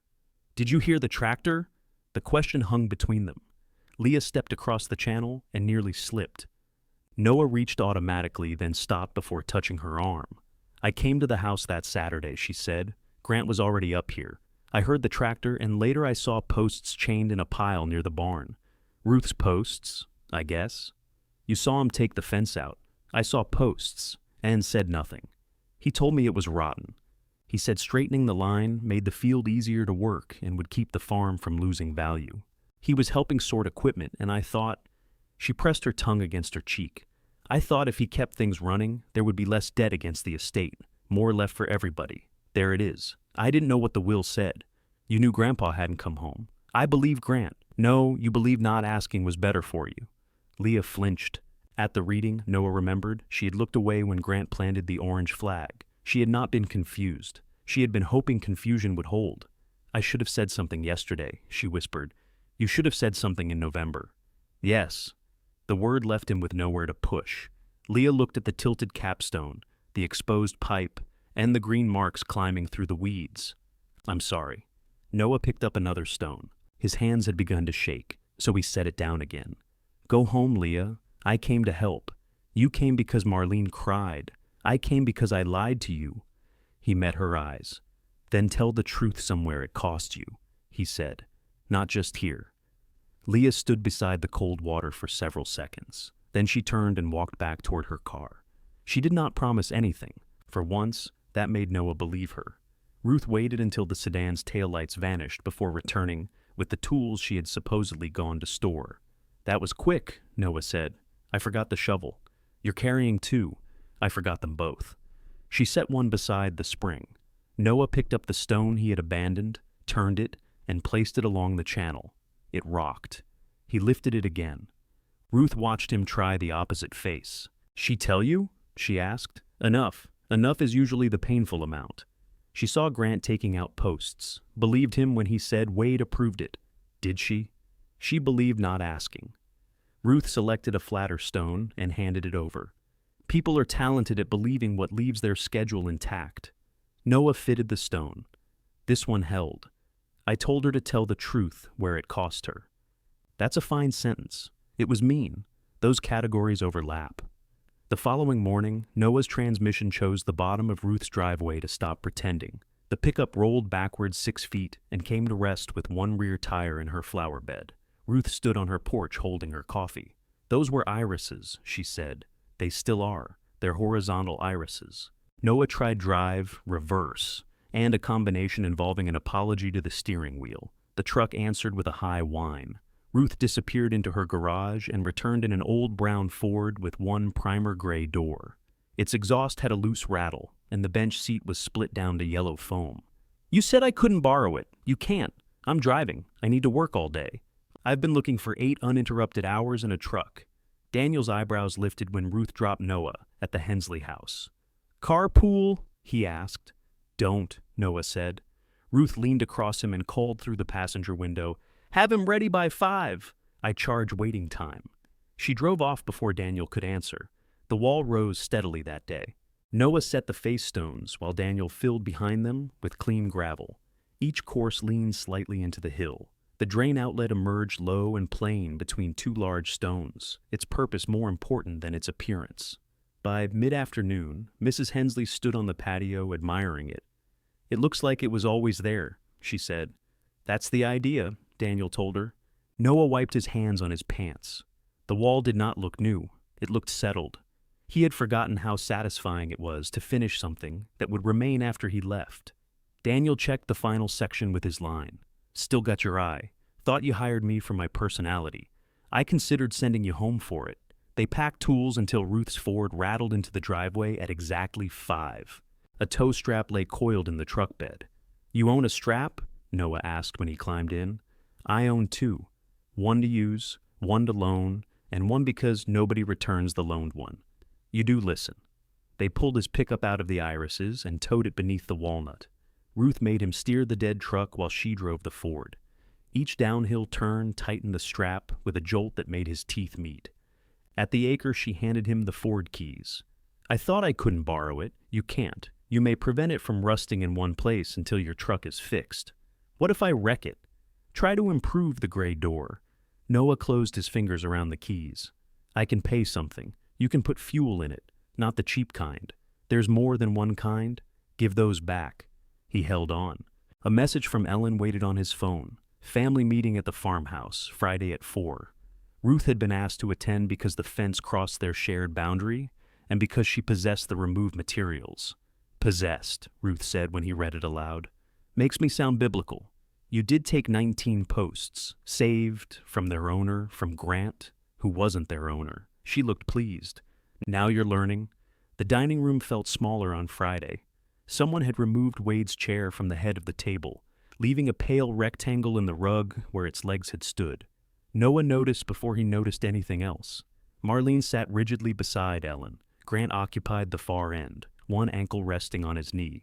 Leah had chosen the chair between him and Noah, though she did not look at either of them. Ruth arrived carrying the blue-striped post from her shed over one shoulder. Marlene stared. "Was that necessary?" "No," Ruth said. "It was heavy." She leaned it against the wall beside the silver service. A flake of dirt fell onto the rug. Ellen opened a folder. "We are not here to determine whether anyone had bad intentions." "Convenient," Grant said. "We're here to determine whether the family can agree on what property Wade intended to devise to Noah without further proceedings." "The acre behind the new fence," Grant said. Ellen turned to him. "The will does not say new fence. It says west fence. It says original west fence. Every fence was original once." Ruth made a choking noise. Ellen removed her glasses. "Grant, I am trying very hard to help this family avoid paying me to listen to sentences like that." Leah looked down. Noah saw the corner of her mouth move, then flatten. Ellen spread printed versions of Noah's photographs across the table. The surviving blue-marked line on Ruth's side, the empty post sockets, the stacked materials, the old gate, the spring box. Grant kept his eyes on the picture of the spring, longer than the others. "And if we don't?" Grant asked. "Then you can all spend time and money proving the location of a fence Ruth watched you remove." Ruth folded her hands pleasantly. Grant sat forward. "I didn't hide anything. The posts were rotten, the lane was overgrown. I made the line maintainable." "Why while Grandpa was in rehab?" Noah asked. "Because there was time." "Whose time? Mine? I was doing the farm work, remember?" Noah felt Leah shift beside him. Marlene touched the photographs. "Daddy did ask Grant to manage the fields." "He did," Grant said. "He knew I needed better access." "Did he tell you to move the fence?" Noah asked. "I told you he wanted it cleaned up." That wasn't the question. Grant looked around the table as if waiting for somebody to object to Noah's tone. "Nobody did." "Did he tell you?" Noah repeated. "To pull those posts and put a new fence around the rocks?" "Not in those words." Ruth glanced at Ellen. English surviving so far. Grant's face reddened. He could barely talk by then. "We had discussed straightening that line before." "When?" Marlene asked. "Plenty of times, before or after the stroke. What difference does that make?" Marlene's hand withdrew from the photographs. "It makes the difference between Daddy agreeing and you deciding for him." Grant looked at Leah. "You knew I was working up there." Leah's hands lay clasped on the table, knuckles pale. "I knew you called it cleanup," she said. "Because that's what it was. You told me Grandpa approved it. He did. You just said he didn't tell you to move it. I said we'd discussed it. Leah's voice shook, but did not soften. I heard the tractor that Saturday. I saw the post by the barn. I didn't ask Grandpa because I wanted to believe you were protecting the farm's value. I also knew you were sorting equipment, and I thought if I challenged you, you might stop helping and there'd be less left in the estate. Marlene turned toward her. Why didn't you tell me? Because you would have said Grant knew the farm. I do know the farm, Grant snapped. Leah looked at Noah then. And after the will was read, I knew the new fence was the one Grant had put up. I should have said that when he showed Noah the rocks. I didn't, because Ellen had just warned us a dispute could hold the distributions. Noah had demanded the truth. Hearing it in the room did not feel like winning. Leah's shame occupied the space where relief should have gone. Grant pushed back his chair. So, this is what we're doing? Everybody gets scared of looking greedy, and I become the villain for keeping the place running? You moved the fence, Noah said. I improved the route. For yourself. For the farm. The farm you inherited. Grant stood. I didn't write the will. No. You just edited the ground after it was written. The room went still. Ellen placed both palms on the table. The practical proposal is to restore the original line using the surviving features and the materials Ruth preserved. The estate can cover replacement wire as a maintenance expense. The old lane remains with the acre Wade described. Existing water use can be addressed separately if it becomes relevant. It is relevant, Grant said. Then we address it separately. Marlene looked at him. Grant, let the fence go back. He stared at his mother. Daddy wrote original, she said. You shouldn't have changed it without making certain. I was making this place usable, and now Noah needs his usable. Grant's chair struck the wall when he shoved it under the table. He left through the front door hard enough to rattle the glass. Nobody spoke until his truck started outside. Ellen gathered the photographs. Can I record that the remaining beneficiaries agree to restoration along the identifiable prior line? Leah said yes. Marlene did not answer immediately. Her gaze rested on the empty place where Wade's chair had been. Yes, she said at last. Noah looked at the blue-striped post. Yes. Ruth lifted it onto her shoulder. Glad I carried this in. Ellen put her glasses back on. It was persuasive. No, it wasn't. No, it was heavy. Outside, Leah caught Noah near Ruth's Ford. I meant what I said, she told him. I heard you. I didn't do it just because you told me to. I know, that was all he could give her.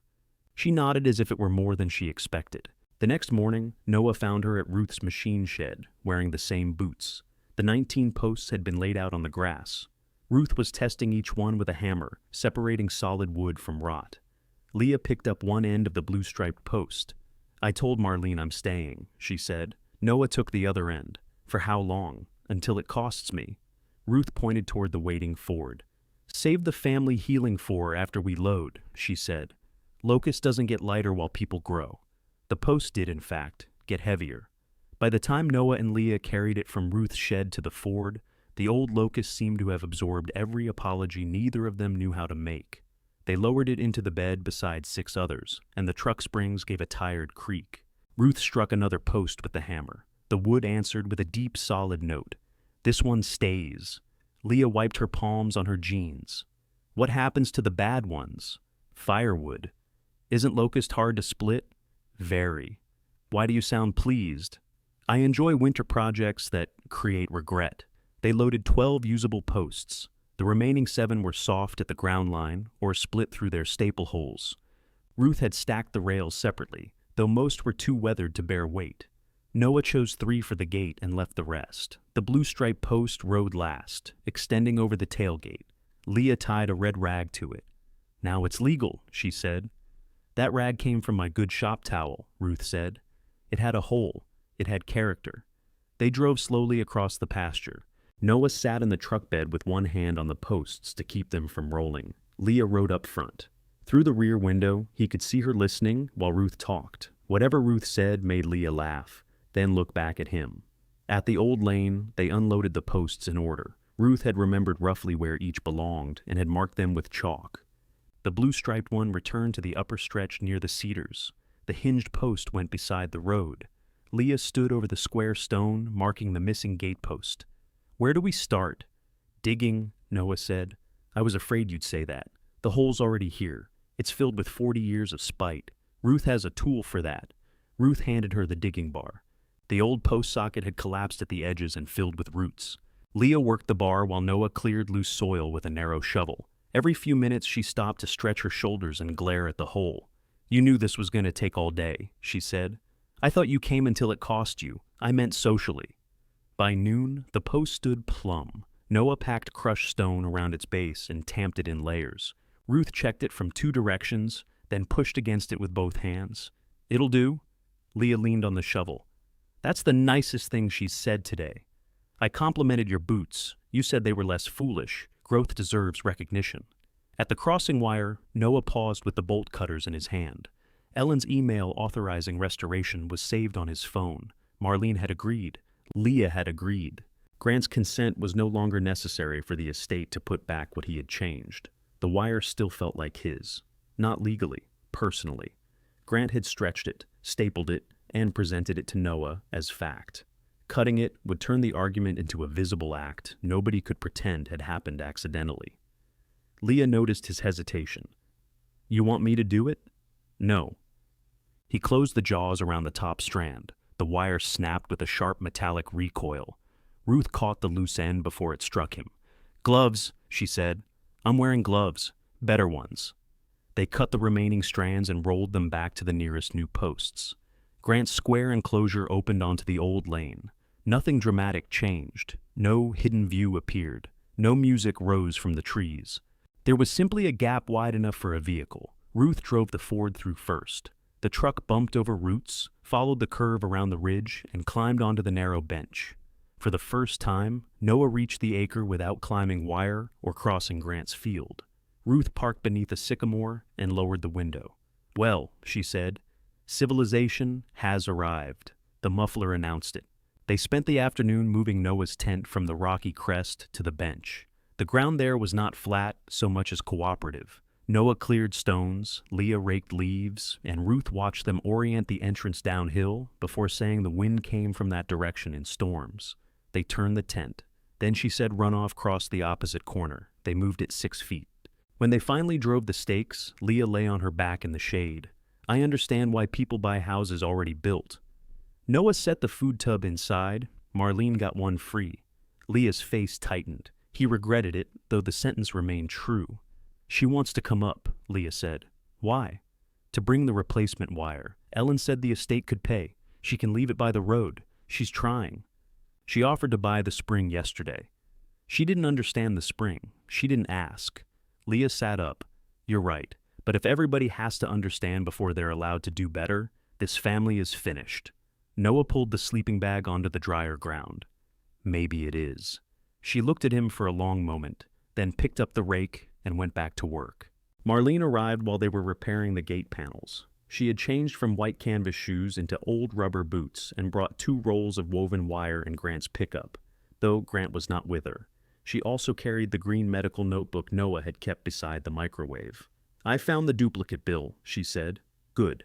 And the schedule you made for his prescriptions. You can throw that away. I thought there might be other things I needed to keep. He doesn't need them now."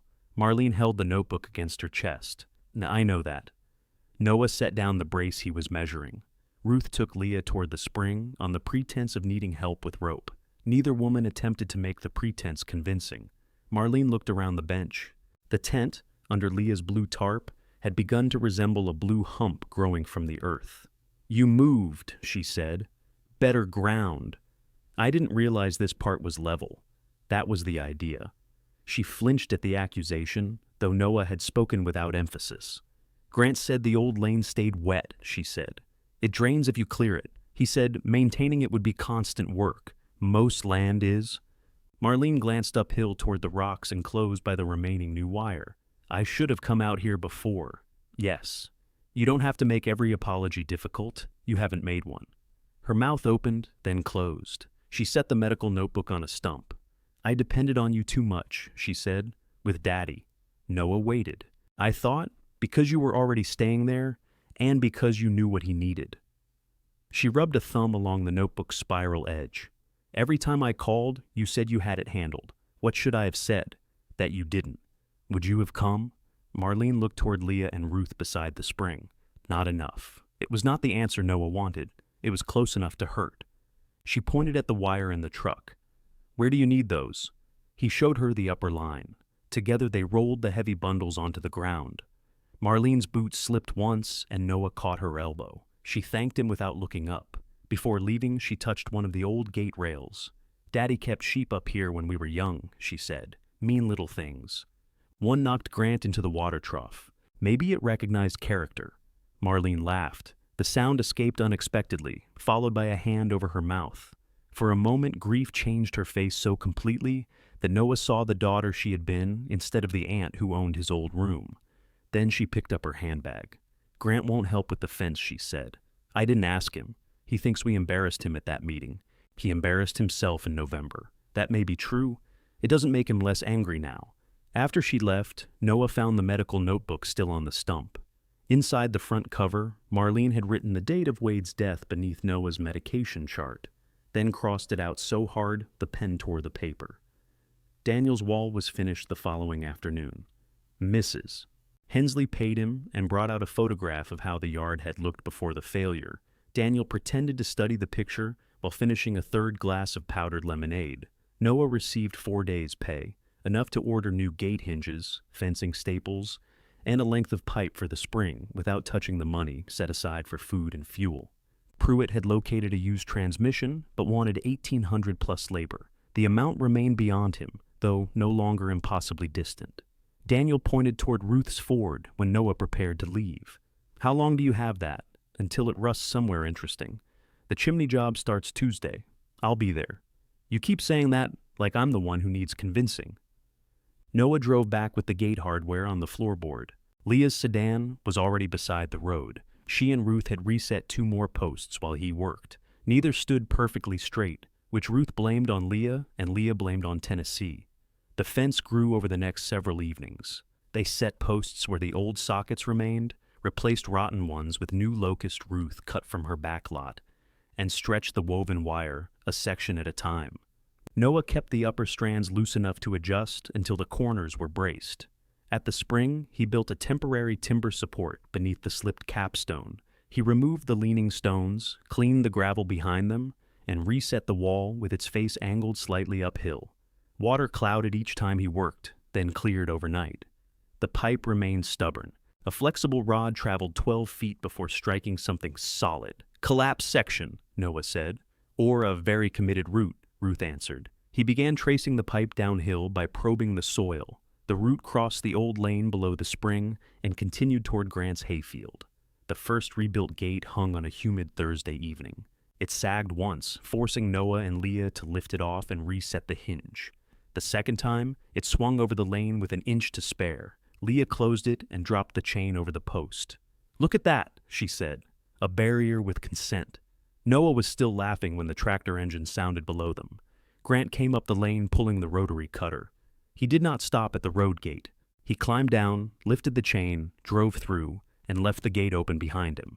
Noah walked into the lane. Grant slowed but kept the tractor moving.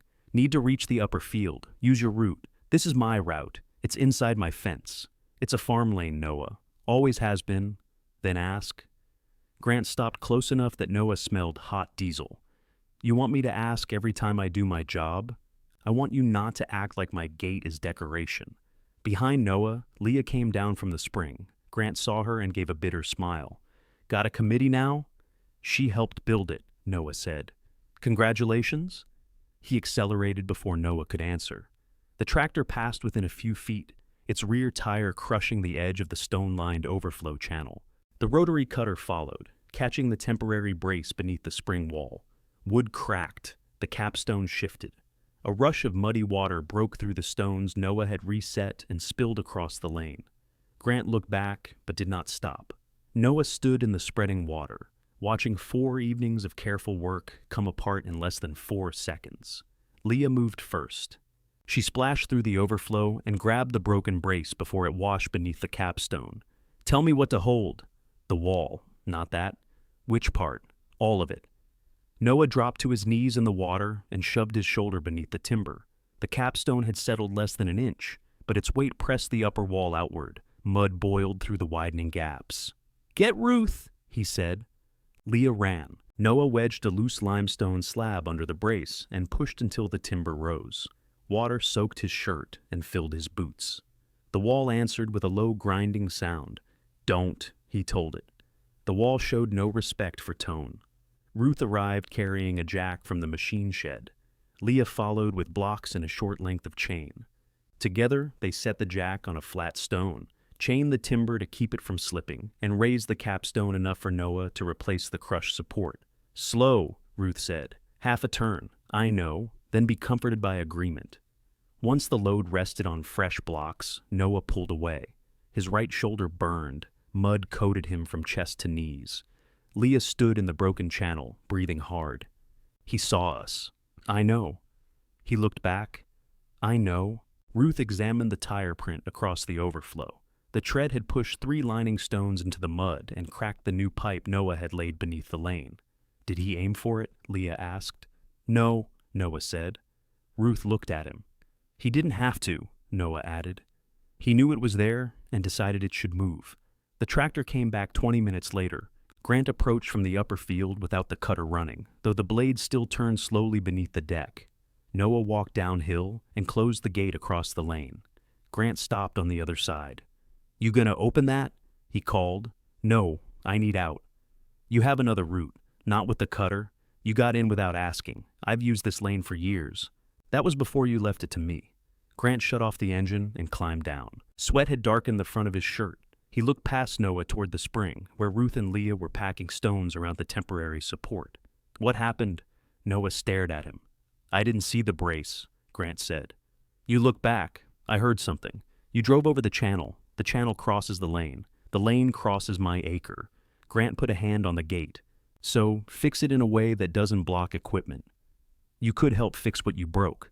I didn't tell you to build a dam in the road. It's a spring box. It's a pile of rocks falling into mud." Noah stepped closer. The gate stood between them, but the old rails were low enough that neither man could pretend it offered protection. "Use the upper entrance," he said. Grant's expression flattened. "Open the gate." "No, I'm not leaving the cutter in that field." "Then take the route you used after Ruth blocked you. That slope is rough. So is my acre. You seemed pleased about that." Grant lifted the chain from the post. Noah put his hand over it. For several seconds they held the same length of metal. Leah came down the lane. "Grant," he looked at her.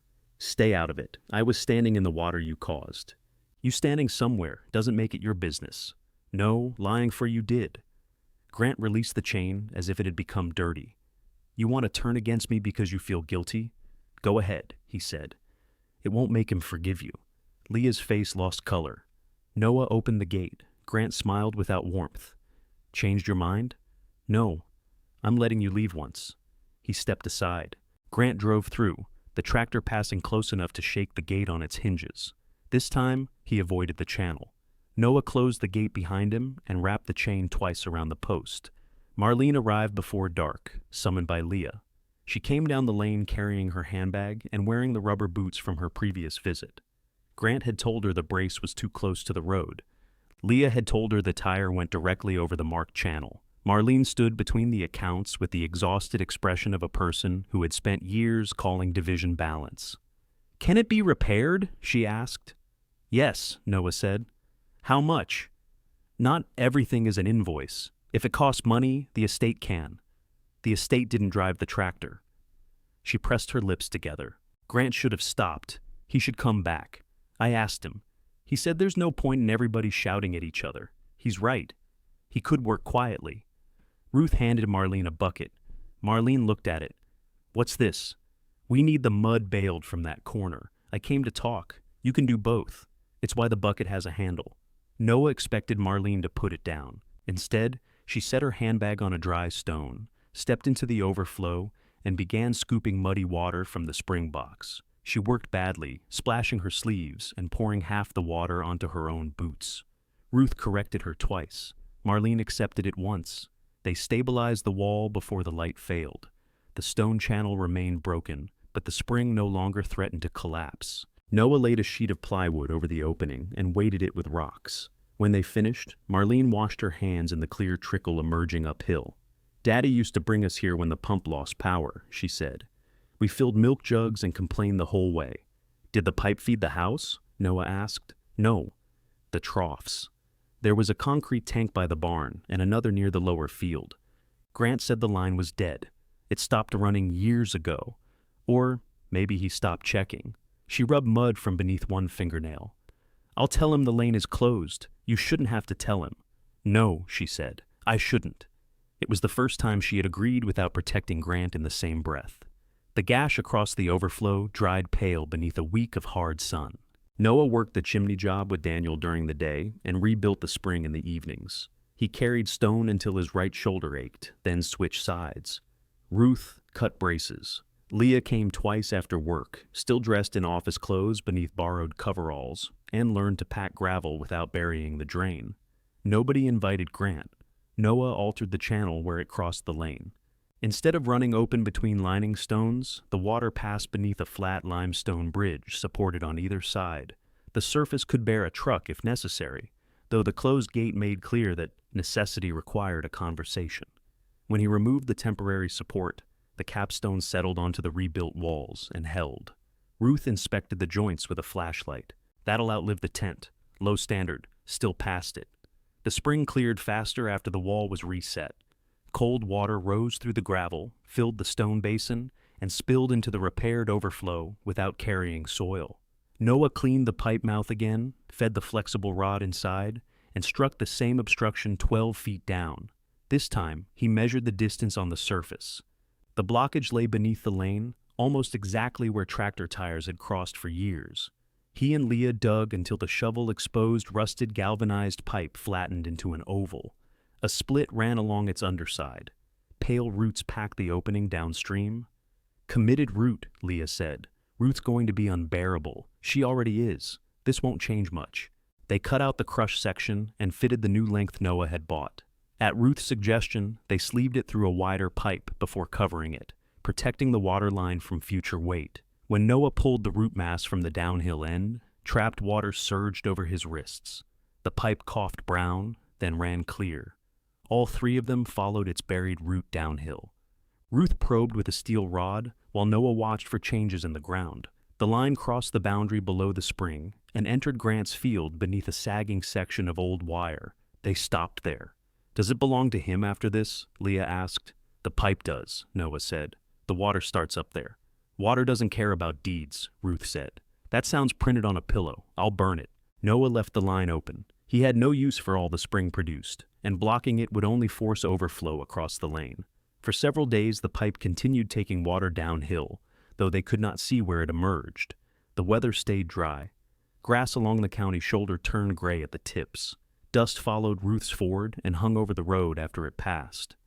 Daniel's next job, a low garden wall, ended each afternoon with the homeowner running a hose over the work so the mortar would not cure too fast. On Crow Ridge, the spring kept filling. Noah set a clean barrel beneath the overflow and used the water to wash tools and dampen the soil on the bench. He cleared a strip along the rebuilt fence and planted herbs Ruth divided from her garden: rosemary, sage, and 2 stubborn clumps of thyme. Those aren't crops, she said. They're plants, not at the rate you eat. At night, Noah could hear cattle bawling from beyond Grant's lower field. The sound carried up the dry ridge in long, irritated calls. Grant came to the gate the next afternoon. He did not bring the tractor. He arrived on foot and waited outside the chain.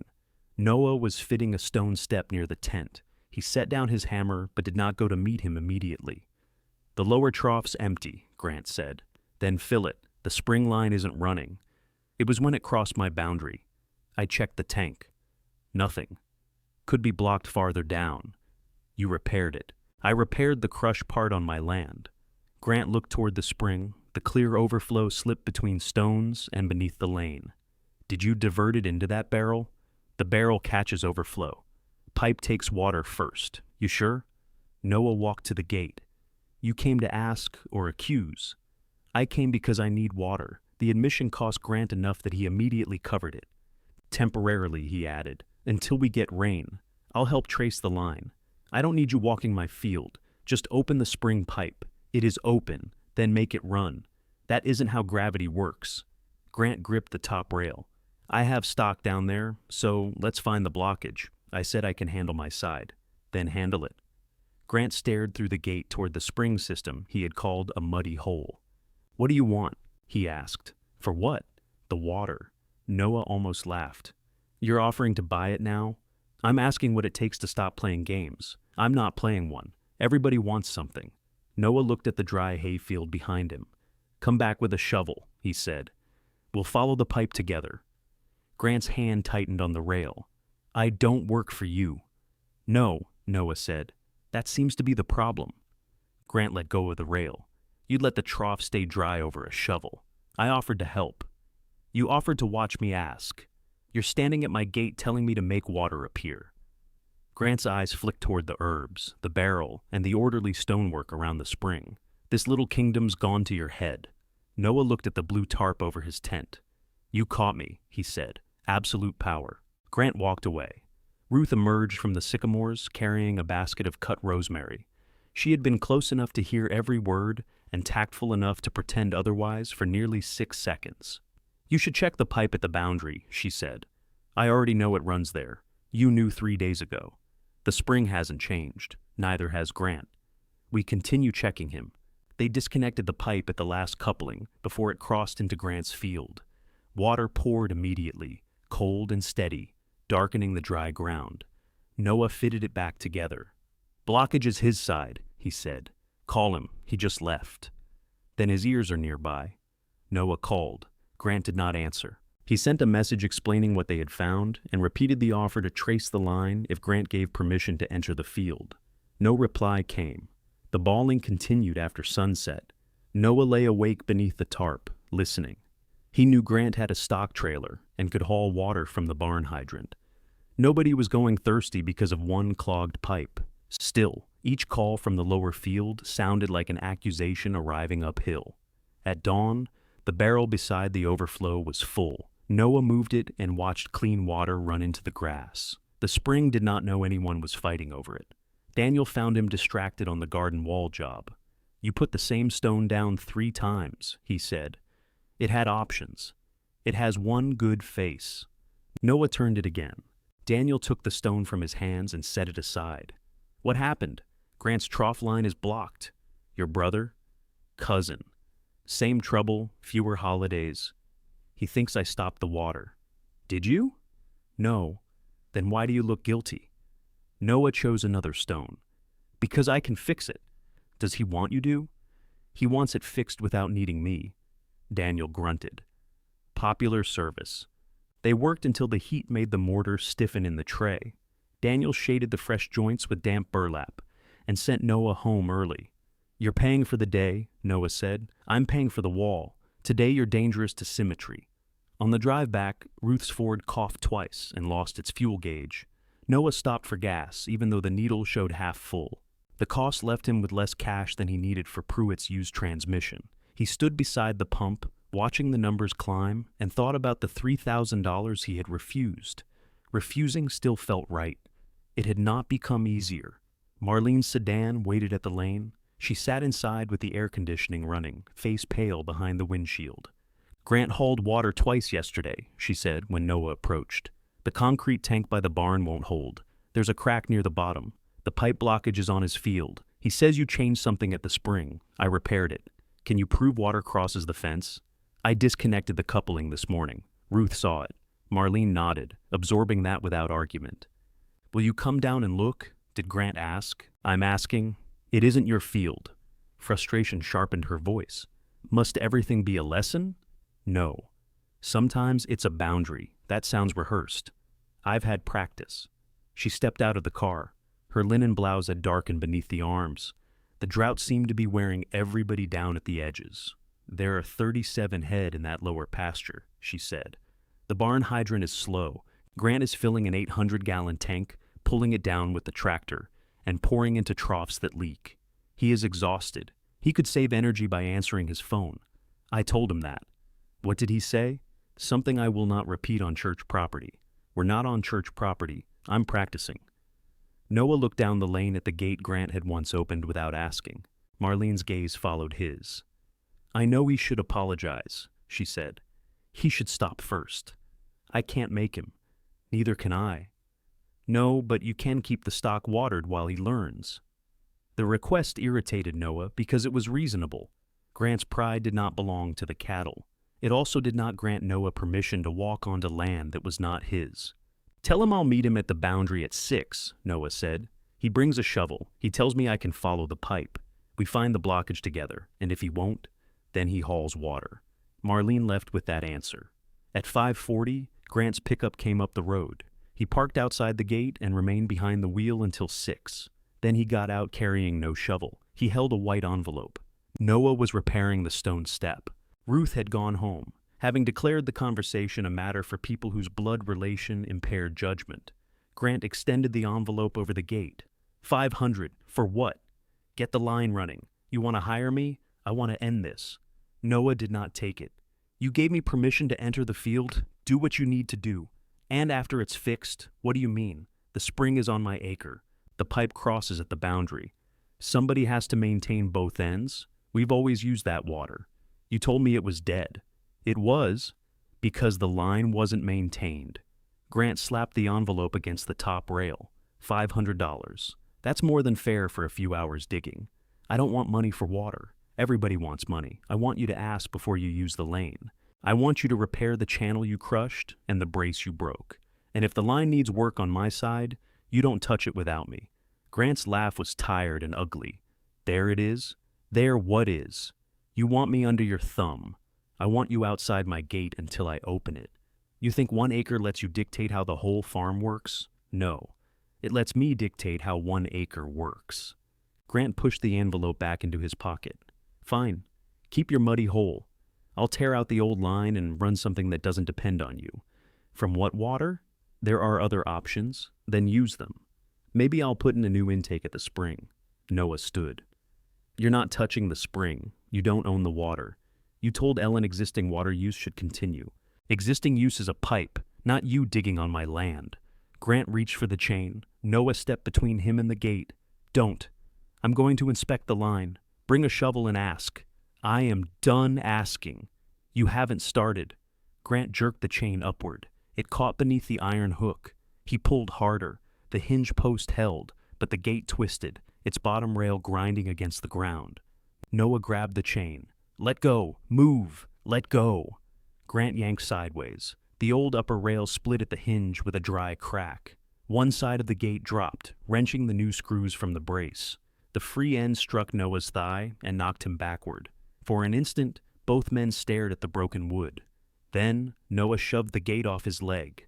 Grant stepped through the opening. Noah caught him by the front of his shirt. Grant's fist closed on Noah's wrist. Neither swung. They stood chest to chest, breathing hard, each waiting for the other to become the man responsible for what happened next. A car horn sounded from the road. Marlene had stopped behind Grant's pickup. She left her door open and came up the lane at a run, awkward in her rubber boots. "Get off him," she said. Grant released Noah's wrist. Noah let go of his shirt. Marlene looked at the broken gate, then at the white scrape on Noah's jeans where the rail had struck. "What did you do?" Grant pointed toward the spring. "He's holding the farm's water hostage." "No, he isn't." "I saw the pipe running at the boundary." Grant's expression changed. "You checked?" I asked Ruth. "You went behind my back. I went downhill. You should try it." Marlene picked up the split rail. The break exposed pale wood beneath decades of weather. "Daddy built this gate," she said. "It was rotten," Grant replied. "You broke it? He blocked me out. It is his gate. It's our farm." "No," she said. "That's the problem. You keep saying farm when you mean yours." Grant stared at her. The anger in his face gave way to something more wounded and less attractive. "I'm the one keeping it alive," he said. "You are hauling water in a cracked tank because you refuse to bring a shovel." Noah almost looked at Marlene. Her voice sounded unlike anything he had heard from her before. Grant kicked the broken lower rail aside. "Fine. Everybody wants me humbled. Enjoy it." He walked toward his pickup. The cattle called from below. Noah looked at the gate hanging from one hinge, then at Marlene. She had started crying silently, furious enough not to wipe her face. "Grant," Noah called. His cousin stopped but did not turn. "Get the shovel from your truck. I didn't bring one. Ruth has 3. Grant glanced back. "One to use," Noah said. "One to loan. One because nobody returns the one she loans." Marlene made a wet, startled sound that might have been a laugh. Grant did not. But he waited while Noah went to the machine shed. They began at the boundary. Noah disconnected the coupling and water spilled over Grant's boots.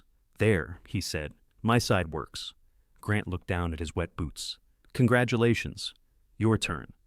They followed the buried pipe across the field, probing with Ruth's steel rod. Marlene walked behind them, carrying the spare shovel. The earth was hard enough to ring beneath the blade. Near the old concrete tank, the probe struck metal only 6 inches down. They dug and uncovered a valve box packed with silt. The shutoff inside had corroded halfway closed. Beyond it, the pipe was clogged with mineral scale, and a root that had entered through a failed coupling. Grant knelt opposite Noah in the hole. "I replaced this valve 10 years ago," he said. "You were 24. I know how old I was. You installed it backward." Grant wiped sweat from his eyes with a muddy wrist. It still worked. For 10 years. That's longer than your tent. Noah looked at him. Grant's mouth moved as if the joke had surprised him too. They cut out the failed coupling. Grant held the pipe while Noah fitted the replacement from his supplies. Marlene bailed the valve box with Ruth's loaned bucket. When Noah reopened the spring connection, air hissed through the line. Then water surged past the new coupling and disappeared toward the tank. They followed it downhill. The concrete tank had lost most of its water through the crack, but the pipe entered above the damage and continued to a lower trough. A minute passed. Then the outlet coughed rust-colored water, spat a clot of roots, and began to run clear. The cattle crowded close. Grant rested both hands on the rim. His shoulders sagged with a relief he tried to hide. Noah watched the trough fill. "I'll keep the line open through the drought," he said. Grant stared at the water. "Tomorrow," Noah continued, "you fix my gate." Grant kept his eyes on the trough. "You don't have to say it like I'm 12. I said tomorrow. I heard you." The clear stream struck the metal bottom and softened as the level rose. One of the cattle pushed its nose beneath the outlet, splashing water over Grant's shirt. He shoved the animal away without much force. Marlene stood a few yards back, holding the muddy bucket. "What about the crack in the tank?" she asked. Grant rubbed the wet spot on his chest. "I'll patch it." "Tomorrow?" Noah asked. Grant looked at him then. "Don't press your luck. My luck is a tent and a dead truck. You got the spring. You called it a hole. It's a productive hole." The words were not an apology, but they came without the usual edge. Grant walked uphill beside the pipe, checking the ground for leaks. At the boundary, he stopped beside the coupling. "I'll come at 7, he said. "Bring the cutter?" Noah asked. Grant's mouth tightened. "Too soon," Noah said. "By several years." He arrived at 6:40 the next morning with lumber, a cordless drill, and a post auger in the back of his pickup. Noah had barely finished coffee.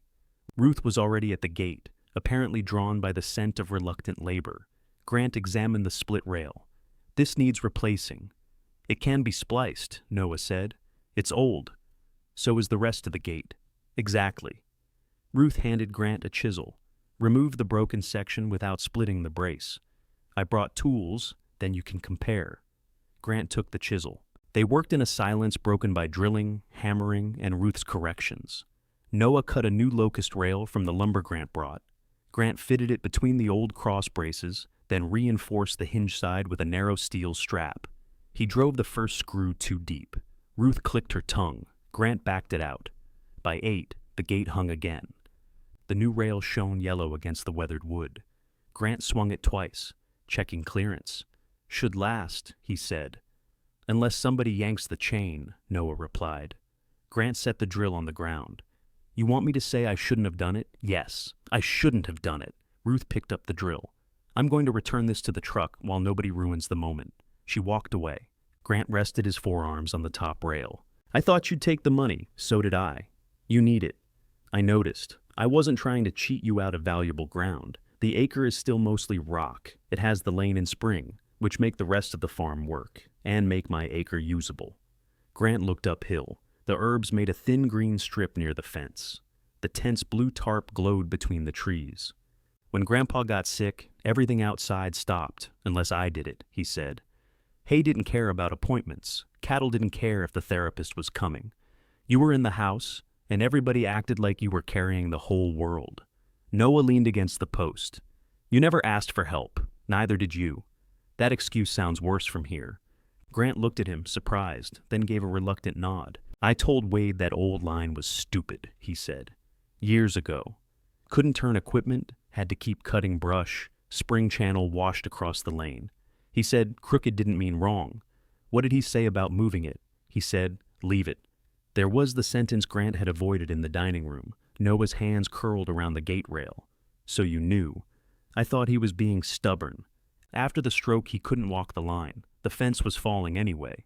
I straightened it. You put the spring and road access on your side. I made the shape cleaner. For you. Yes. The answer was so plain that Noah had no prepared response. Grant stared toward the field. I figured you'd sell the acre, or ignore it. You hadn't lived here in years before Wade got sick. I lived in his back bedroom for 18 months. That's not the same. No, it had plumbing. Grant almost smiled but stopped. I should have told him what I was doing, he said. I should have told all of you. You should have left it. That too. The apology remained incomplete. It did not mention the flag between the rocks or the pleasure Grant had taken in presenting Noah's inheritance as a joke. Noah could have demanded more. Instead, he unwrapped the chain. I'm going to check the lower coupling at noon, Grant said. Can I use the lane? Noah opened the gate. Yes. Grant drove through slowly and avoided the stone bridge over the overflow. Leah arrived later with a dining chair tied in the trunk of her sedan. Its carved back protruded above the lid, wrapped in a blanket. Why do you have one chair? Noah asked. Because I can't fit 8. You're returning them? To Marlene. The table too, when I hire somebody with a truck. You like that table. I liked what I thought it was worth. She untied the chair and set it beneath the walnut. I'm still taking the cash. I need it, and Grandpa left it to me. But I don't want to carry the dining room out of the house while pretending my decisions weren't shaped by what I expected to get. Noah ran a thumb over a scratch in the chair leg. He remembered sitting there during the will reading, unable to feel his feet. Does returning furniture fix that? He asked. No. Then why do it? Because keeping it would let me tell myself nothing cost me. She looked toward the rebuilt gate. Did Grant do that? Most of it. Did you hit him with Ruth's shovel? She counts them. Leah laughed. Marlene said he was up here before breakfast. I thought she was hallucinating. They loaded the chair into Ruth's Ford because its bed could hold the rest. Ruth supervised the furniture move with open disapproval. That table is ugly, she said. It was Grandma's, Leah replied. Those statements coexist. At the farmhouse, Marlene stood in the dining room, surrounded by empty rectangles where Leah had begun preparing the furniture for removal. She watched them carry the table back into its original place. You don't have to do this, she told Leah. I know. Daddy wanted you to have it. I know that too. Marlene touched the polished edge. Then why? Leah glanced at Noah. He shook his head. Use your own sentence. She inhaled. Because I kept quiet when I should have spoken. Partly because I wanted my distribution. I can't undo that. I can stop acting like the furniture means more than it did. Marlene looked down at the table. Your grandmother bought this at an estate sale for $90. Leah blinked. What? She told everyone it was an antique because she was embarrassed. Ruth, carrying 2 chairs through the doorway, said, It's still ugly. The laugh that followed did not absolve anybody. It did make room to set the chairs down. Water continued running through the dry weeks. Grant repaired the concrete tank with hydraulic cement and replaced 2 cracked sections of pipe on his field. He asked before using Noah's lane, even when the answer was obviously yes. At first, each request sounded sarcastic. Gradually, it became ordinary. Noah kept no tally of the gallons. Grant paid for the replacement couplings and brought a load of washed gravel for the spring drain without calling it payment. They did not discuss ownership whenever the trough filled. The agreement existed in repeated behavior. Noah maintained the spring head, Grant maintained the lower line, and neither crossed the fence without permission. Daniel's chimney job led to a porch foundation, then a collapsed garden wall at a house near Maryville. Noah's hands toughened, his appetite returned. He stopped apologizing every time he checked his phone during lunch. Pruitt's used transmission remained on a pallet until Noah had enough to pay for the installation. When he finally drove the pickup back to the ridge, it shifted so smoothly he circled the county road twice to feel it happen. Ruth inspected it from her porch. You planning to return my Ford? I cleaned it. Why? There were acorns under the seat. Emergency food. He handed her the keys and a full tank receipt. She examined the gray door. You failed to improve this. I considered fire. My husband tried that method. With reliable transportation and steady work, Noah began laying a foundation on the bench. Not a house yet. He could not afford walls, windows, or a roof. He set broad limestone footings for a one-room cabin and left space for a small stove. The rocks Grant had mocked became useful one by one. Marlene brought Wade's old drafting table from the farmhouse.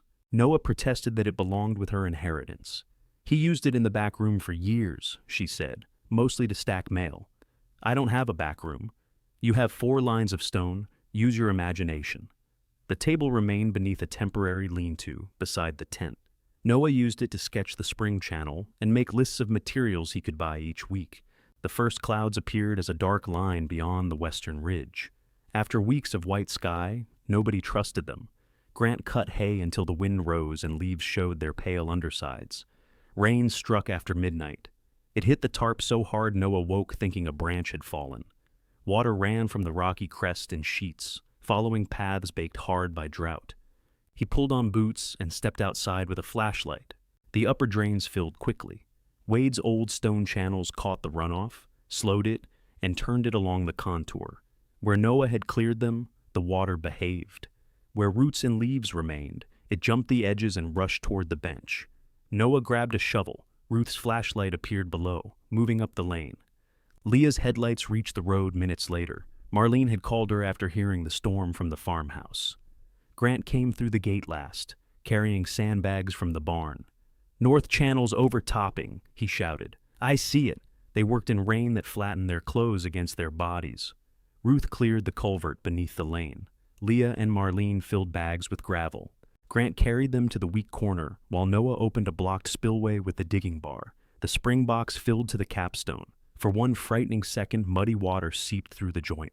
Grant's cutter had damaged. Noah pressed a hand against it and felt the stones vibrate. "Bag here," he called. Grant dropped one beside him, then another. "Not against the face," Noah said. "Uphill. Take pressure off." Grant moved without arguing. The diverted runoff found the restored channel and swept beneath the stone bridge. Water spread into the lower swale instead of tearing through the lane. The wall stopped trembling. They remained outside until the rain softened. At dawn, the acre steamed beneath a gray sky. The tent stood. The gate stood.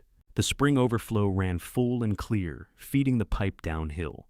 One section of herbs lay flat, but the soil around their roots remained. Noah walked the original fence line.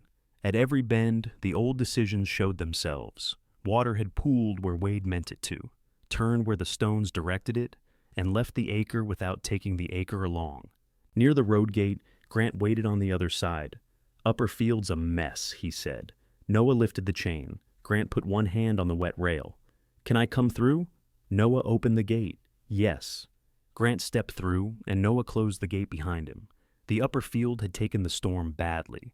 Water had cut 2 deep ruts where Grant once turned the tractor across the old lane.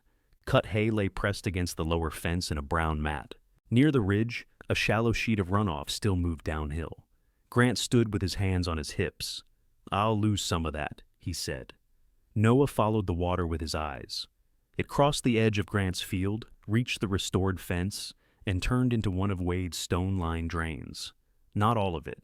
"No." Grant walked to the drain and pulled out a branch lodged across the mouth. Water rushed through, carrying leaves but little soil. "If I'd kept the new fence," he said, "I could have cleaned this from my side. If you'd kept the new fence, this channel would have been under your turning area." Always an answer. You asked a lot of questions after the work was done. They cleared the blockage together. Grant used his hands because neither had brought a rake. When the channel ran clean, they followed it to the spring, where the overflow passed beneath the lane and entered the swale without cutting the road. Grant crouched beside the pipe. "The lower trough's still running," he said. "It should." "You didn't close it during the rain." "Why would I?" "Tank was full. So was the ground." The pipe gave the spring somewhere to go. Grant wiped mud on already muddy jeans. "I thought you'd use the water to make a point." "I did?" Grant looked up. "The point was that it works." They both turned when Marlene called from the gate. She and Leah were carrying the last sandbags toward Ruth's ford. Ruth followed, collecting tools and announcing which ones had been abandoned incorrectly. Grant stood. "I'll replace the gravel we used," he said. "We used it to protect your water, too. I'll replace half." That's fair. The word seemed to discomfort him more than an accusation. At Ruth's house, all 5 of them left wet boots in the laundry room. Ruth objected when Grant set his on top of Noah's, as if even muddy footwear required boundaries. Marlene cooked eggs in a skillet while Leah made toast. Grant sat on one of Ruth's decorative pillows until she removed it from beneath him without explanation. Noah drank coffee from the thermos lid because there were not enough clean mugs. "This is very healing," Leah said. "No one call it that," Grant replied. "Agreed," Noah said. Marlene brought the eggs to the table. Her hair had dried in uneven curls and mud streaked one sleeve. She looked around for a trivet. Ruth pointed to a stack by the stove. "Not the floured one. It's useless. Why keep it? It was a gift. From who? Someone I no longer speak to." Grant leaned toward Noah. "There's a lesson in that." "Eat your eggs," Ruth said. They did. Nothing was settled at the table because nothing needed to be settled there. Grant did not offer a better apology. Leah did not ask Noah whether he forgave her. Marlene did not explain away the months she had left him alone with Wade. They passed toast, complained about the storm, and argued over whether the hay could be salvaged. It was ordinary enough to feel unfamiliar. When they finished, Grant carried his plate to the sink. He stopped beside Leah. "I shouldn't have told you Wade approved the fence." "No, I thought he should have." "That isn't the same." "I know." Leah folded her napkin into smaller and smaller squares. "I shouldn't have believed you just because it was convenient. I know that too." They looked at each other, neither absolving the other. Ruth handed Grant a dish towel. Dry? He did. The ground remained soft for several days after the storm. Noah used the chance to deepen the upper drains and reset stones that had shifted. Grant brought his tractor to haul the displaced rock, stopping at the gate each time, even when Noah stood 20 feet away and could see what he wanted. After the 3rd request, Noah said, "You don't have to perform it. I'm asking. I know. That's what you wanted." It was. Grant waited. Noah opened the gate. "Come through." The drought broke unevenly. Some afternoons brought only enough rain to darken dust. Others filled the spring box to the capstone. The restored channels handled both. Water continued to the lower troughs, and Grant repaired the cracked concrete tank, rather than trusting another patch. They agreed that Noah would maintain everything above the boundary, and Grant would maintain the lower line. If equipment needed the lane, Grant would ask. If Noah had to enter the hayfield for repairs, he would do the same. No one used the word permanent. They repeated the arrangement often enough that it became so. Ellen completed the transfer using the restored fence line. When she called to say the deed had been recorded, Noah was on scaffolding beside Daniel, repointing a chimney. "You own it now," she said.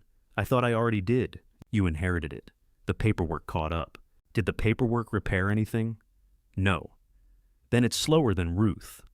"Most institutions are." Noah put the phone away and returned to the chimney. He had spent too long imagining ownership as something that might arrive in a stamped envelope and alter the shape of his life. The acre had become his through smaller acts, driving through its gate, setting stone, sleeping through rain, telling Grant no, then opening the gate after Grant asked. Daniel sent him to inspect the collapsed spring house 2 counties over. The owner had heard about Mrs. Hensley's wall and wanted someone who understood both dry stone and water. "You're not coming?" Noah asked. "I've seen a spring." "You trust me with the estimate?" "I trust you to come back with the wrong one and learn." The spring house took 6 days. Noah rebuilt one corner, cleared the outlet, and reused nearly every original stone. The owner paid without arguing. Afterward, 2 more wall jobs came through the same recommendation. Daniel added Noah's name back to the weekly schedule in permanent marker. Noah noticed but did not mention it. 7 Monday, Daniel said. "I know what 7 means. You're improving." Pruitt installed the used transmission. Noah paid from his own earnings and left the $3,000 offer folded in the toolbox, stained with spring mud. He never signed it. He also never threw it away. The paper remained useful as a reminder that need could make a poor bargain look merciful. On the acre, the stone foundation became walls. Noah bought salvaged lumber from a dismantled tobacco barn and 2 mismatched windows from a reuse warehouse. Daniel loaned him scaffolding. Ruth loaned tools with green-painted handles and counted them each evening. Leah came on Saturdays, sometimes with fried chicken and sometimes with nothing but gloves. Her first few visits held the strain of penance. She volunteered for the heaviest work and refused breaks until Noah finally dropped a bucket of mortar beside her. "If you collapse," he said, "I'm leaving you to Ruth. That cruel, she'll make you sort beans while unconscious." Leah sat. Forgiveness did not arrive as a decision. It appeared in ordinary permissions. Noah let her measure window openings without checking behind her. He called when he needed someone to hold the far end of a beam. One evening, he handed her the key to the new toolbox and forgot to ask for it back until the next week. Marlene brought a small iron stove Wade had kept in the smokehouse. It needed cleaning and a new gasket, but the body was sound. "He bought it for a hunting cabin he never built," she said. "I'm not hunting. He wasn't either. He liked preparations better than events." She also brought the metal cup Noah remembered from the spring. Its handle was bent, and a length of old wire remained looped through it. "I found it in the equipment barn," she said. Noah washed the cup and hung it beside the rebuilt spring box. When he drank from it, the water was so cold it hurt his teeth. Grant helped raise the roof. He arrived with 4 sheets of metal left from repairing the equipment barn and called them scrap, until Ruth pointed out they were still bundled from the supplier. "Fine," he said, "nearly scrap." Noah accepted them. The one-room cabin was not finished when the first frost whitened the bench. The interior walls showed studs, and the floor creaked near the stove. It had electricity from a simple service line, but no indoor plumbing. Noah carried water from the spring and used Ruth's shower more often than he admitted. Still, the night he moved out of the tent, he slept beneath a roof that did not drip. He woke before dawn and listened. No oxygen machine, no tarp snapping, no voice calling his name. The quiet did not feel like being fired anymore. It felt unfinished in a way that belonged to him. In early spring, he planted 8 apple trees along the narrow shelf. Ruth chose old varieties that tolerated poor soil and warned him not to expect fruit soon. How soon? Years. That's rude. Trees dislike desperation. The herbs spread along the terraces. A restaurant owner Ruth knew began buying small bundles of rosemary, sage, and thyme each week. The money covered fuel and seed, little more. But Noah liked delivering something that had grown, where Grant said weeds struggled. Stone remained his real income. He repaired walls, drains, and 2 more spring houses. He learned to turn down work when the schedule was full. Daniel pretended this offended him, and then began sending Noah the jobs involving hills and water. Grant's hay came back green, the lower trough filled without hauling. When he needed the lane, he called. Once, after receiving no answer, he waited outside the gate for 20 minutes rather than opening it himself. Noah found him leaning against the pickup. "You could have come through," Noah said. "You would have said I didn't ask. You did ask. I missed the call. That sounds like an exception designed after the fact." Noah opened the gate. "You're learning fences." Grant looked toward Ruth's house. "That contagious?" "Unfortunately." The first supper on the acre happened after the cabin porch was finished. Leah proposed it. Marlene organized it. Grant provided folding tables and ice without being asked. Ruth declared that if anyone called it a celebration, she would go home, though her house was close enough that the threat lacked force. Noah spent the afternoon clearing tools from the porch. He set Wade's drafting table against the cabin wall and hung the metal cup back beside the spring after polishing it unnecessarily. Ruth arrived early with green beans and found him resetting a loose stone near the gate. "That one moved?" she asked. "No." "Then why are you touching it? It looked wrong. It's becoming clear why Wade picked this place for you." Noah sat back on his heels. "Did he ever tell you that?" Ruth placed the bowl on the gatepost. "Not exactly. That usually means you're about to say something important and deny responsibility." She looked up the ridge toward the stone terraces and the young apple trees. "Years ago, after you reset that wall by the spring and the rain, Wade stood at our fence and watched you. Said Crow Ridge was the only piece of his farm that gave back exactly what a person put into it." Noah remembered being 19, muddy and angry. Certain Wade had invented work to keep him occupied. "What did you say?" "I told him that was because he'd put nothing but rocks into it." Noah laughed. Ruth's expression softened. "He said you understood difficult ground." The laughter left him gently. "Was he talking about leaving it to me?" "I don't know. Wade said half of what mattered sideways and expected everybody else to turn their heads. He could have told me." "Yes." The answer held no defense of him. Noah looked at the cabin, the spring, and the original fence. "I thought the will meant I hadn't mattered. Wade may have thought it said the opposite. He was wrong. Yes, Ruth said again. People can love you and still leave you terrible instructions. Cars sounded on the county road. Leah came first, carrying fried chicken. Marlene followed with ham biscuits and the silver swan-shaped coffee pot, laughing before she reached the gate because it had leaked into her basket. Grant brought the folding tables uphill, one tucked beneath each arm. They stopped outside the original fence. "Where do you want these?" Grant asked. Noah looked at the open gate, then at the level ground beside the cabin. "Right here," he said. He stepped aside, and they carried the table through.